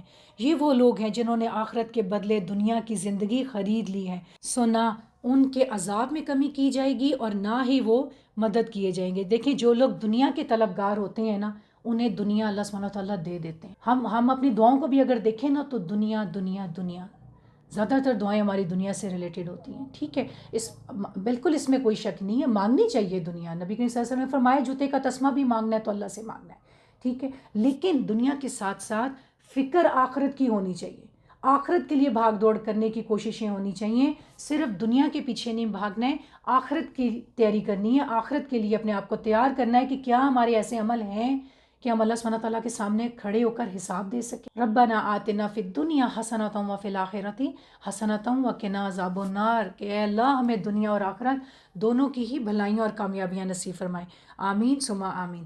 آیت نمبر 87، اور بلا شبہ ہم نے یقیناً موسیٰ کو کتاب دی اور اس کے بعد ہم نے پہ در پہ بہت سے رسول بھیجے، اور ہم نے عیسیٰ ابن مریم کی روشن نشانیاں دیں اور روح پاک سے اس کی مدد کی۔ تو کیا جب کبھی تمہارے پاس کوئی رسول اس چیز کے ساتھ آیا جو تمہارے دل نہیں چاہتے تھے، تم نے تکبر کیا، چنانچہ کسی گروہ کو تم نے جھٹلایا اور کسی کو قتل کر دیا۔ اللہ اکبر، کتنی بینہ آیات ہیں، اللہ سبحانہ و تعالیٰ کس طرح بنی اسرائیلیوں کا کردار جو ہے کس طرح کھول کھول کر ہمیں بیان کر رہے ہیں۔ اور انہوں نے کہا کہ ہمارے دل غلاف میں ہیں، بلکہ اللہ تعالیٰ نے ان کے کفر کی وجہ سے ان پر لعنت کی، لہٰذا کم ہی ہے جس پر وہ ایمان لاتے ہیں۔ دیکھیں یہ لوگ جب نبی کریم صلی اللہ علیہ وسلم کی وہ تبلیغ کرتے تھے، وہ ایمان لانے کا کہتے تھے ان کو، تو یہ آگے سے جواب دیتے تھے کہ ہمارے دل غلاف میں ہیں، کہ مطلب ہمارے دلوں کے اوپر نا پردے آئے ہوئے ہیں، اور ہمیں جو شریعت مل چکی ہے بنی اسرائیل کی طرف سے، حضرت موسیٰ علیہ السلام، حضرت عیسیٰ علیہ السلام جو شریعت لے کر آئے، ٹھیک ہے، اور ابراہیم علیہ السلام کے کچھ چند صحیفے تھے،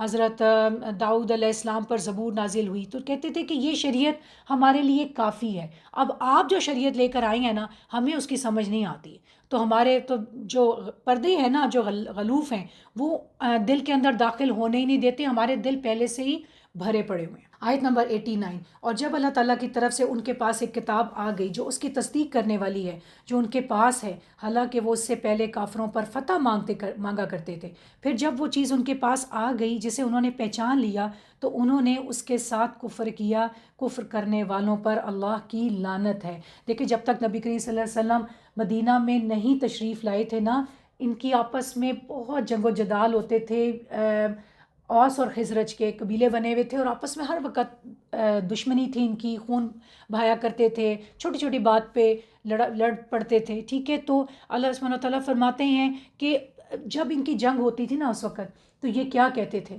بنی اسرائیلی کہتے تھے کہ ہمارے ایک نبی نے آنا ہے، ہماری کتاب میں یہ بات مینشنڈ ہے ٹھیک ہے، اور جب وہ آ جائے گا نا تو پھر ہم اس کے ساتھ کھڑے ہو کے تم سے جب لڑیں گے تو ہم پوری دنیا کو فتح کر لیں گے. ٹھیک ہے، یہ لوگ جانتے تھے اور پہچان گئے تھے نبی کریم صلی اللہ علیہ وسلم کو بہت اچھے سے، لیکن ماننے کے لیے تیار نہیں تھے کیونکہ ان کا ظہور بنی اسماعیل سے ہوا تھا. آیت نمبر 91 اللہ سبحانہ وتعالیٰ فرماتے ہیں، اور جب ان سے کہا جاتا ہے کہ اس پر ایمان لے آؤ جو اللہ تعالیٰ نے نازل کیا ہے، تو کہتے ہیں ہم اس پر تو ایمان رکھتے ہیں جو ہم پر نازل کیا گیا، اور جو اس کے علاوہ ہے اس کا وہ کفر کرتے ہیں، حالانکہ وہ حق ہے اور جو ان کے پاس ہے اس کی تصدیق کرنے والا ہے. کہہ دو کہ اگر تم ایمان لانے والے تھے تو اس سے پہلے انبیاء کو کیوں قتل کیا کرتے تھے. اللہ اکبر، کتنی پیاری بات، کس طرح دلائل کے ساتھ اللہ تعالیٰ بات کر رہے ہیں کہ ٹھیک ہے حضرت محمد صلی اللہ علیہ وسلم حضرت اسماعیل علیہ السلام کی نسل سے آئی، ٹھیک ہے، تو وہ انبیاء جو تمہاری نسل سے آئے تھے، تم اگر یہ کہتے ہو کہ ہم ان پر ایمان لاتے ہیں اور ان کی کتابوں پر ایمان لاتے ہیں، تو پھر ان کو کیوں قتل کیا؟ وہ تو تمہاری نسل سے تھے نا، وہ تو بنی اسرائیلی تھے، تو پھر کیوں تم نے ان کو قتل کیا؟ آیت نمبر 92 اور بلا شبہ یقیناً تمہارے پاس موسیٰ روشن نشانیاں لے کر آئے، پھر تم نے اس کے بعد بچھڑے کو پکڑ لیا، حالانکہ تم ظلم کرنے والے تھے. اور اس وقت کو یاد کرو جب ہم نے تم سے پختہ عہد لیا اور تمہارے اوپر پہاڑ کو اٹھایا کہ جو کچھ ہم نے تمہیں دیا ہے اسے قوت سے پکڑو اور سنو. انہوں نے کہا کہ ہم نے سن لیا اور ہم نے نافرمانی کی، اور ان کے کفر کی وجہ سے ان کے دلوں میں بچھڑے کی محبت پلا دی گئی. کہہ دو کہ اگر تم ایمان لائے ہو تو بری چیز ہے جس کا حکم تمہیں تمہارا ایمان دیتا ہے. کہہ دو اگر آخرت کا گھر اللہ تعالیٰ کے نزدیک سب لوگوں کے ماں سوا خاص تمہارے ہی لیے ہے تو اگر تم سچے ہو تو موت کی تمنا کرو. اللہ اکبر.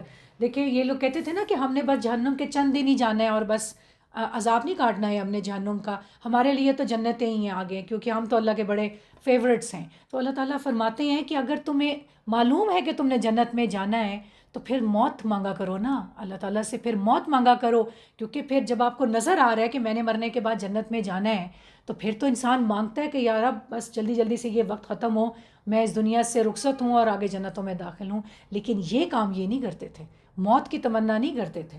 آیت نمبر 95 اور وہ ہرگز اس کی تمنا کبھی نہیں کریں گے اس کی وجہ سے جو تم ان کے ہاتھوں نے آگے بھیجا ہے، اور اللہ تعالیٰ ظالموں کو خوب جاننے والا ہے. اور آپ انہیں لوگوں میں سب سے زیادہ زندگی پر حریص پاؤ گے، اور ان لوگوں سے بھی جنہوں نے شرک کیا ان کا ہر ایک یہ چاہتا ہے کہ کاش اسے 1000 برس کی عمر دے دی جائے، حالانکہ وہ اسے عذاب سے بچانے والی نہیں، یہ کہ اسے لمبی عمر دی جائے، اور اللہ تعالیٰ خوب دیکھنے والا اور جو وہ عمل کرتے ہیں. آپ کہہ دیں جو جبریل کا دشمن ہے اس نے تو اللہ تعالیٰ کے حکم سے آپ کے دل پر اس قرآن کو نازل کیا ہے جو اپنے سے قبل کی تصدیق کرنے والا ہے اور ایمان والوں کے لیے ہدایت اور خوشخبری ہے. جو کوئی اللہ تعالیٰ کا اور اس کے فرشتوں کا اور اس کے رسولوں کا اور جبرائیل اور میکائیل کا دشمن ہے تو یقیناً اللہ تعالیٰ کافروں کا دشمن ہے. اور بلا شبہ یقیناً ہم نے آپ پر واضح آیات نازل کی ہیں اور اس کا انکار فاسقوں کے سوا کوئی نہیں کرتا. کیا جب کبھی انہوں نے کوئی عہد کیا تو ان میں سے ایک گروہ نے اس کو پھینک دیا، بلکہ ان میں سے اکثر ایمان نہیں رکھتے. اور جب ان کے پاس اللہ تعالیٰ کی طرف سے کوئی رسول آیا جو اس چیز کے لیے تصدیق کرنے والا ہے جو ان کے پاس ہے، تو ان لوگوں میں سے ایک گروہ نے جنہیں کتاب دی گئی تھی اللہ تعالیٰ کی کتاب کو اپنی پیٹھوں کے پیچھے پھینک دیا، گویا وہ جانتے ہی نہیں تھے. آیت نمبر 102 اللہ سبحانہ تعالیٰ فرماتے ہیں اور وہ اس چیز کے پیچھے لگ گئے جسے شیاطین سلیمان کی بادشاہت میں پڑا کرتے تھے، اور سلیمان نے کفر نہیں کیا بلکہ شیاطین نے کفر کیا کہ وہ لوگوں کو جادو سکھاتے تھے، اور جو بابل میں 2 فرشتوں ہاروت اور ماروت پر نازل کیا گیا، حالانکہ وہ دونوں کسی ایک کو نہیں سکھاتے تھے جب تک وہ یہ نہ کہہ دیتے کہ ہم یقیناً آزمائش ہیں، چنانچہ تو کفر نہ کر. پھر بھی وہ ان دونوں سے وہ چیز سیکھتے تھے جس سے شوہر اور اس کی بیوی میں جدائی ڈالتے تھے. اللہ اکبر. حالانکہ وہ اس کے ساتھ اللہ تعالیٰ کے اذن کے بغیر اس میں سے کسی ایک کو بھی ہرگز ضرر پہنچانے والے نہیں تھے، اور وہ ایسا علم سیکھتے تھے جو انہیں نقصان پہنچاتا اور انہیں نفع نہیں دیتا تھا، حالانکہ بلا شبہ یقیناً وہ جانتے تھے کہ جس نے اس کو خریدا اس کے لیے آخرت میں کوئی حصہ نہیں، اور یقیناً برا ہے جس کے بدلے انہوں نے اپنے آپ کو بیچ ڈالا. کاش وہ جانتے ہوتے. دیکھیں یہاں پہ ہاروت اور ماروت کا قصہ آ رہا ہے کہ اکثر ہمارے ذہن میں یہ سوال آتا ہے کہ ہاروت ماروت کو اللہ سبحانہ تعالیٰ نے کیوں بھیج دیا، کہ وہ جادو سکھاتے تھے اور کتنا فتنہ پھر پھیلا، اس کے بعد آج تک لوگ اس جادو کا سہارا لیتے ہیں. تو یہ اس لیے تھا کیونکہ وہ فرشتے آزمائش تھے، اس قوم کے لیے وہ خود اپنے منہ سے یہ بات بتاتے تھے کہ مت سیکھو ہم سے، تم کفر کرو گے اور اگر تم نے ایسا کیا تو تمہارے لیے آخرت میں کوئی حصہ نہیں ہوگا۔ لیکن سیکھتے بھی کیا تھے؟ میاں بیوی کے بیچ میں جدائی کیسے ڈالنی ہے۔ اور اگر وہ ایمان لاتے اور تقوی اختیار کرتے تو اللہ تعالیٰ کی جانب سے یقیناً بہتر ثواب ملتا، کاش وہ جانتے ہوتے۔ اے ایمان والو، تم رائنا، ہماری رعایت کریں نہ کہو بلکہ انظرنا، ہماری طرف نظر کرم کیجیے، کہو اور سنو، کافروں کے لیے دردناک عذاب ہے۔ اہل کتاب میں سے جن لوگوں نے کفر کیا نہ وہ پسند کرتے ہیں اور نہ مشرکین کے آپ پر آپ کے رب کی جانب سے کوئی خیر نازل کی جائے، اور اللہ تعالیٰ اپنی رحمت کے ساتھ جسے چاہتا ہے خاص کر لیتا ہے، اور اللہ تعالیٰ بہت بڑے فضل والا ہے۔ جو آیت ہم منسوخ کرتے ہیں یا جسے ہم بھلا دیتے ہیں، ہم اس سے بہتر یا اس جیسی اور لے آتے ہیں۔ کیا آپ نہیں جانتے کہ یقیناً اللہ تعالیٰ ہر چیز پر پوری قدرت رکھنے والا ہے؟ کیا آپ نہیں جانتے کہ یقیناً اللہ ہی ہے، اسی کے لیے آسمانوں اور زمین کی بادشاہت ہے، اور تمہارا اللہ کے سوا نہ کوئی دوست ہے اور نہ ہی کوئی مددگار۔ کیا تم چاہتے ہو کہ تم اپنے رسول سے ویسے ہی سوالات کرو جس طرح اس سے پہلے موسیٰ سے سوال کیے گئے؟ اور جو کوئی کفر کو ایمان کے بدلے میں لے لے تو یقیناً وہ سیدھے راستے سے بھٹک گیا۔ اہل کتاب میں سے اکثر لوگ چاہتے ہیں کہ کاش وہ تمہیں تمہارے ایمان کے بعد کافر بنا دیں، اپنے دلوں میں حسد کی وجہ سے، اس کے بعد کہ حق ان کے لیے پوری طرح واضح ہو گیا۔ چنانچہ آپ معاف کر دیں اور درگزر کریں یہاں تک کہ اللہ تعالیٰ اپنا فیصلہ لے آئے۔ یقیناً اللہ تعالیٰ ہر چیز پر پوری قدرت رکھنے والا ہے۔ اور نماز قائم کرو اور زکوٰۃ ادا کرو، اور جو بھلائی تم اپنی جانوں کے لیے آگے بھیجو گے اللہ کے ہاں تم اس کو موجود پاؤ گے۔ یقیناً جو بھی تم عمل کرتے ہو اللہ اسے خوب دیکھنے والا ہے۔ اور انہوں نے کہا کہ کوئی شخص جنت میں ہرگز داخل نہیں ہوگا مگر وہ جو یہودی یا عیسائی ہو۔ یہ ان کی تمنائیں ہیں۔ آپ کہہ دیں کہ اپنی دلیل لاؤ اگر تم سچے ہو۔ کیوں نہیں؟ جس نے اپنا چہرہ اللہ کی تابع کر دیا اور وہ نیکی کرنے والا ہو تو اس کے لیے اس کے رب کے پاس اس کا اجر ہے، اور ان پر نہ کوئی خوف ہوگا اور نہ وہ غمگین ہوں گے۔ اور یہود نے کہا کہ عیسائی کس چیز پر نہیں ہیں، اور عیسائیوں نے کہا کہ یہودی جو ہیں وہ کسی چیز پر نہیں، حالانکہ وہ سب کتاب پڑھتے ہیں۔ اس طرح ان کی بات جیسی بات ان لوگوں نے کی جو علم نہیں رکھتے۔ پھر اللہ تعالیٰ قیامت کے دن ان کے درمیان ان معاملات کا فیصلہ کر دے گا جس میں وہ اختلاف کیا کرتے تھے۔ اور اس سے بڑا ظالم اور کون ہے جس نے اللہ کی مسجدوں سے روکا کہ ان میں اس کا نام لیا جائے اور ان کو ویران کرنے کی کوشش کی؟ انہی لوگوں کا حق نہ تھا کہ ان میں داخل ہوتے مگر ڈرتے ہوئے۔ ان کے لیے دنیا میں رسوائی ہے اور آخرت میں ان کے لیے بہت بڑا عذاب۔ اور مشرق اور مغرب اللہ ہی کے لیے ہیں، چنانچہ جدھر بھی تم رخ کرو گے تو اسی طرف اللہ تعالیٰ کا چہرہ ہے۔ یقیناً اللہ تعالیٰ بڑی وسعت والا، سب کچھ جاننے والا ہے۔ اور انہوں نے کہا کہ اللہ تعالیٰ نے اولاد بنا رکھی ہے، وہ پاک ہے، بلکہ آسمانوں اور زمین میں جو کچھ ہے اسی کا ہے، سب کے سب اسی کے فرما بردار ہیں۔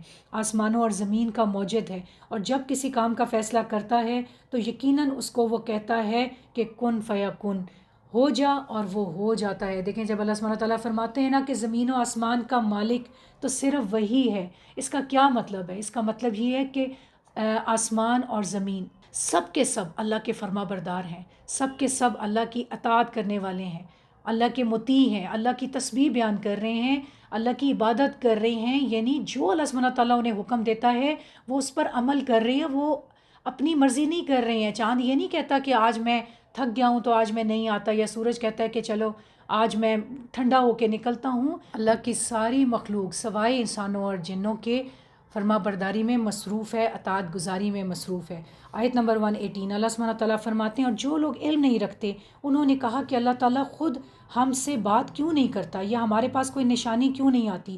اسی طرح ان کی بات کی طرح ان لوگوں نے کہا جو ان سے پہلے تھے، ان سب کے دل ایک جیسے ہو گئے۔ یقیناً ہم نے آیتیں صاف صاف بیان کر دی ہیں ان لوگوں کے لیے جو یقین کرتے ہیں۔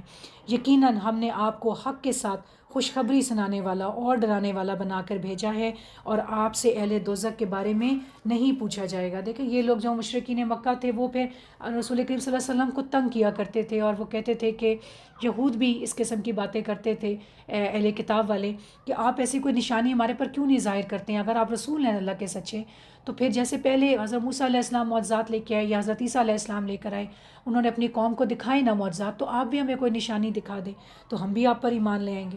آیت نمبر 20 اور یہودی اور عیسائی آپ سے ہرگز راضی نہیں ہوں گے یہاں تک کہ آپ ان کی ملت کی پیروی کریں۔ آپ کہہ دیں کہ یقیناً ہدایت تو اللہ ہی کی ہدایت ہے، اور یقیناً اگر اس علم کے بعد جو آپ کے پاس آ چکا آپ نے ان کی خواہشات کی پیروی کی تو اللہ تعالیٰ سے بچانے نہ آپ کا کوئی دوست ہوگا اور نہ ہی کوئی مددگار۔ اللہ اکبر! دیکھیں یہ آیت کس سے اللہ سبحانہ تعالیٰ بات کر رہے ہیں؟ حضرت محمد صلی اللہ علیہ وآلہ وسلم سے یہ کہہ رہے ہیں۔ بلیک اینڈ وائٹ حکم ہے یہاں پہ کہ ان کی پیروی نہیں کرنی ہے، ٹھیک ہے، میرے فرما بردار بن کر زندگی گزارنی ہے۔ آیت نمبر 121 اللہ سبحانہ تعالیٰ فرماتے ہیں جن لوگوں کو ہم نے کتاب دی وہ اسے پڑھتے ہیں جیسا کہ اسے پڑھنے کا حق ہے، وہی لوگ اس پر ایمان رکھتے ہیں، اور جو اس کے ساتھ کفر کرتا ہے تو وہی لوگ خسارہ اٹھانے والے ہیں۔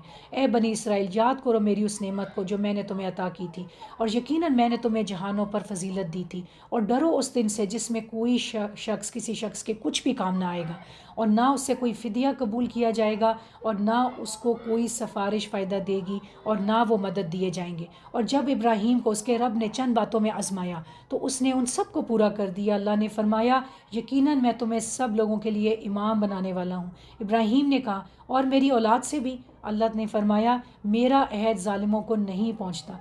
یہاں پر حضرت ابراہیم علیہ السلام کا ذکر آ رہا ہے۔ حضرت ابراہیم علیہ السلام خلیل اللہ کا لقب ان کو دیا گیا تھا، اور یکسو ہو کر تمام معبودوں سے بیزار ہو کر صرف اور صرف اللہ کی عبادت کرنے والے تھے۔ وہ کسی ذات کو بھی انہوں نے اللہ کے ساتھ شریک نہیں کیا تھا، اور پھر پوری کی پوری زندگی ان کی آزمائشوں میں گزری تھی۔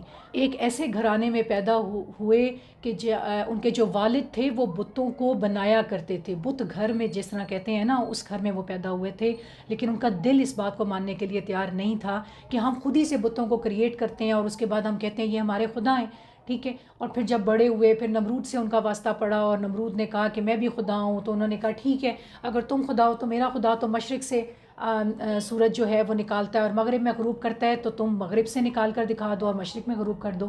تو اس پر وہ خاموش ہو گیا، اور پھر آگ میں ڈالنے کا حکم دے دیا۔ اللہ سبحانہ تعالیٰ نے حضرت جبرائیل علیہ السلام کو پیغام دیا کہ اس آگ کو ٹھنڈا کر دیں، ٹھیک ہے۔ اسی طرح پھر حضرت اسماعیل علیہ السلام کا واقعہ، ان کو ذبح کرنے کا جو خواب آیا ان کو اس پر انہوں نے عمل کر کے دکھایا۔ حضرت ہاجرہ اور حضرت اسماعیل علیہ السلام کو مکہ کی وادی میں جہاں پہ کوئی درخت نہیں تھا، کوئی پودا نہیں تھا، کوئی پانی نہیں، کچھ کھانا پینا نہیں، صرف چٹیل میدان تھے، وہاں پر چھوڑ کر آئے۔ تو ان کی پوری زندگی جو ہے وہ آزمائشوں سے بھری پڑی ہوئی تھی۔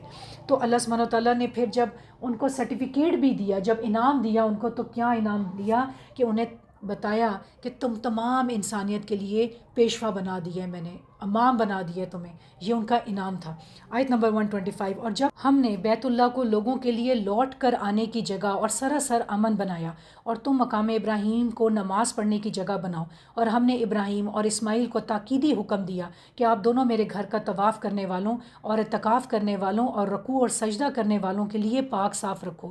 اور جب ابراہیم نے کہا اے میرے رب اس شہر کو امن والا بنا دے اور اس کے باشندوں کو پھلوں میں سے رزق عطا فرما جو ان میں سے اللہ اور یوم آخرت پر ایمان لائے، اللہ نے فرمایا اور جس نے کفر کیا تو میں اسے بھی تھوڑا فائدہ دوں گا، پھر اسے آگ کے عذاب کی طرف بے بس کر دوں گا، اور وہ بدترین لوٹنے کی جگہ ہے۔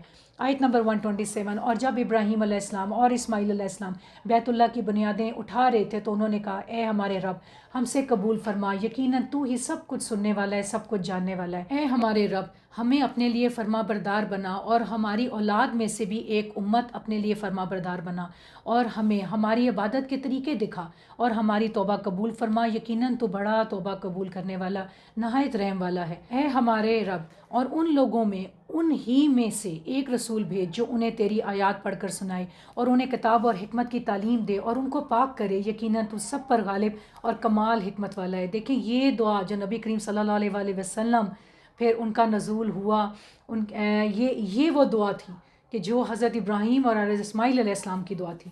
آیت نمبر 130 اور کون ہے جو ابراہیم کی ملت سے منہ موڑے مگر وہی جس نے خود کو بے وقوف بنا لیا ہو، حالانکہ ہم نے اسے ابراہیم کو دنیا میں چن لیا تھا، اور بلا شبہ وہ یقیناً آخرت میں صالحین میں سے ہوگا۔ جب اس کے رب نے اس سے کہا فرما بردار ہو جا تو اس نے کہا میں جہانوں کے رب کا فرما بردار ہو گیا۔ اللہ اکبر! دیکھیں ان کی لیول آف فرما برداری دیکھیں، سمعنا و اطعنا، صرف اللہ نے کہا کہ تو فرما بردار ہو جا اور انہوں نے کہا میں فرما بردار ہو گیا، اور صرف کہا نہیں، انہوں نے اپنی زندگی میں امپلیمنٹ کر کے دکھایا کہ ایک حضرت اسماعیل علیہ السلام کو جو ذبح کرنے کا حکم آیا تھا نا، وہ کوئی وحی نہیں آئی تھی، ایک خواب دیکھا تھا انہوں نے، ٹھیک ہے، اور اس خواب کے اوپر ہی انہوں نے اس حکم کو امپلیمنٹ کر دیا تھا۔ اللہ تعالیٰ سے دعا کرتے ہیں کہ اللہ تعالیٰ ہم سب کو سمینا و طانا کرنے والا بنا دے، آمین ثم آمین۔ اور اس کی وصیت ابراہیم نے اپنے بیٹوں کو کی، اور یعقوب نے بھی، اے میرے بیٹو، یقیناً اللہ تعالیٰ نے تمہارے لیے دین کو منتخب کیا ہے، تو ہرگز نہ تم مرنا مگر اس حال میں کہ تم فرما بردار ہو۔ کیا تم اس وقت موجود تھے جب یعقوب کو موت آئی، جب اس نے اپنے بیٹوں سے کہا میرے بعد تم کس کی عبادت کرو گے؟ انہوں نے کہا ہم آپ کے معبود اور آپ کے آبا ابراہیم، اسماعیل اور اسحاق کے معبود کی عبادت کریں گے، جو ایک ہی معبود ہے، اور ہم اسی کے لیے فرما بردار ہیں۔ یہ دیکھیں، جب یہ لوگ کہتے تھے، یہودی یہ کہتے تھے کہ ہمیں حضرت یعقوب علیہ السلام نے یہ وصیت کی ہے کہ تم یہودی رہنا، تو اللہ سبحانہ تعالیٰ فرماتے ہیں کہ تم وہاں پہ جب ان کو موت آئی تم وہاں پر موجود تھے، اور حضرت یعقوب علیہ السلام نے کیا وصیت کی تھی اپنے بیٹوں کو، اور حضرت ابراہیم علیہ السلام نے اپنے بیٹوں کو کیا وصیت کی تھی کہ میں نے بھی فرما بردار بن کر زندگی گزاری ہے، تو تم بھی مسلم بن کر اس دنیا سے جانا۔ مسلم کہتے ہیں فرما بردار کو، ٹھیک ہے۔ آیت نمبر 134، وہ ایک امت تھی جو یقیناً گزر گئی، جو کچھ اس نے کمایا اور اسی کے لیے ہے، اور جو کچھ تم نے کمایا وہ تمہارے لیے ہے، اور تم سے اس کے بارے میں نہیں پوچھا جائے گا جو وہ کیا کرتے تھے۔ اور انہوں نے کہا کہ تم یہودی ہو جاؤ یا عیسائی ہو جاؤ تو ہدایت پاؤ گے۔ آپ کہہ دیں بلکہ ابراہیم علیہ السلام کی ملت جو ایک اللہ کا ہونے والا تھا اور وہ مشرکوں میں سے نہ تھا۔ آپ سب کہو کہ ہم اللہ پر ایمان لائے اور اس پر ایمان لائے ہیں جو ہماری طرف نازل کیا گیا ہے، اور جو ابراہیم علیہ السلام اور اسماعیل علیہ السلام، اسحاق علیہ السلام، یعقوب علیہ السلام اور اولاد یعقوب علیہ السلام کی طرف نازل کیا گیا، اور جو موسیٰ علیہ السلام اور عیسیٰ علیہ السلام اور دوسرے سب نبیوں کو ان کے رب کی طرف سے دیا گیا۔ ہم ان میں سے کسی ایک کے درمیان کوئی فرق نہیں کرتے، اور ہم اللہ تعالیٰ ہی کے فرما بردار ہیں۔ دیکھیں، ہم بینگ مسلم، ہم کسی بھی ایک نبی میں، پیغمبر میں، رسول میں کوئی فرق نہیں کر سکتے ہیں، یہ چیز کی اجازت نہیں ہے ہمیں۔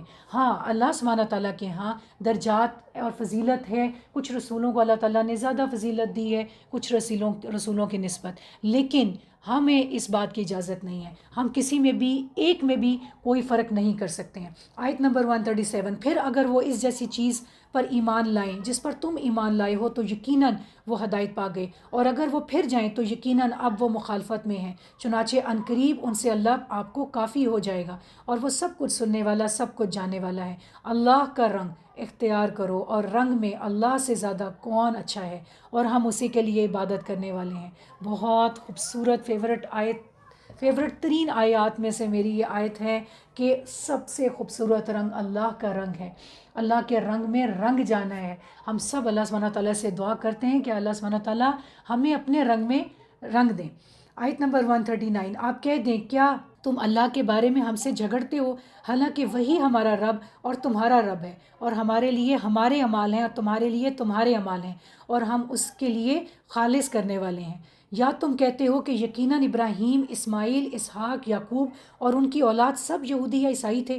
کہہ دو کیا تم زیادہ جانتے ہو یا اللہ، اور اس سے بڑا ظالم کون ہوگا جو اس گواہی کو چھپائے جو اللہ کی جانب سے اس کے پاس ہے، اور جو کچھ تم کرتے ہو، اور اللہ تعالیٰ اس سے غافل نہیں ہے۔ جی، یہاں پر کس گواہی کو چھپانے کی بات ہو رہی ہے؟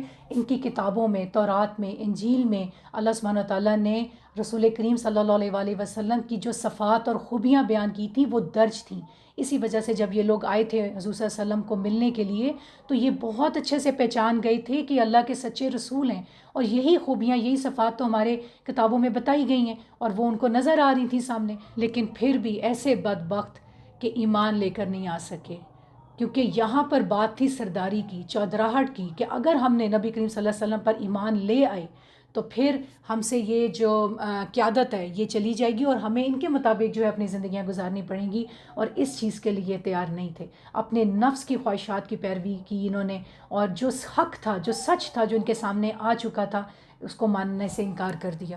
اس پارہ کی آخری آیت اللہ سبحانہ تعالیٰ فرماتے ہیں، وہ ایک امت تھی جو یقیناً گزر چکی، جو کچھ انہوں نے کمایا وہ ان کے لیے ہے، اور جو کچھ تم نے کمایا وہ تمہارے لیے ہے، اور تم سے ان کے بارے میں نہیں پوچھا جائے گا جو وہ عمل کیا کرتے تھے۔ دیکھیں کتنا پیارا سبق ملتا ہے اس آیت سے ہمیں، کہ جو ہمارے آباء و اجداد کر چکے اس کے بارے میں ہم سے سوال جواب نہیں ہوگا، نہیں پوچھا جائے گا۔ اگر ہم غلط طریقوں پر چلیں گے، اگر انہوں نے کچھ غلط کام کیے ہیں اور ہم بھی انہی کو فالو کر رہے ہیں، تو پھر ہم ان سے ان کے عمل کا سوال ہونا ہے اور ہم سے ہمارے عمل کے بارے میں سوال ہوگا۔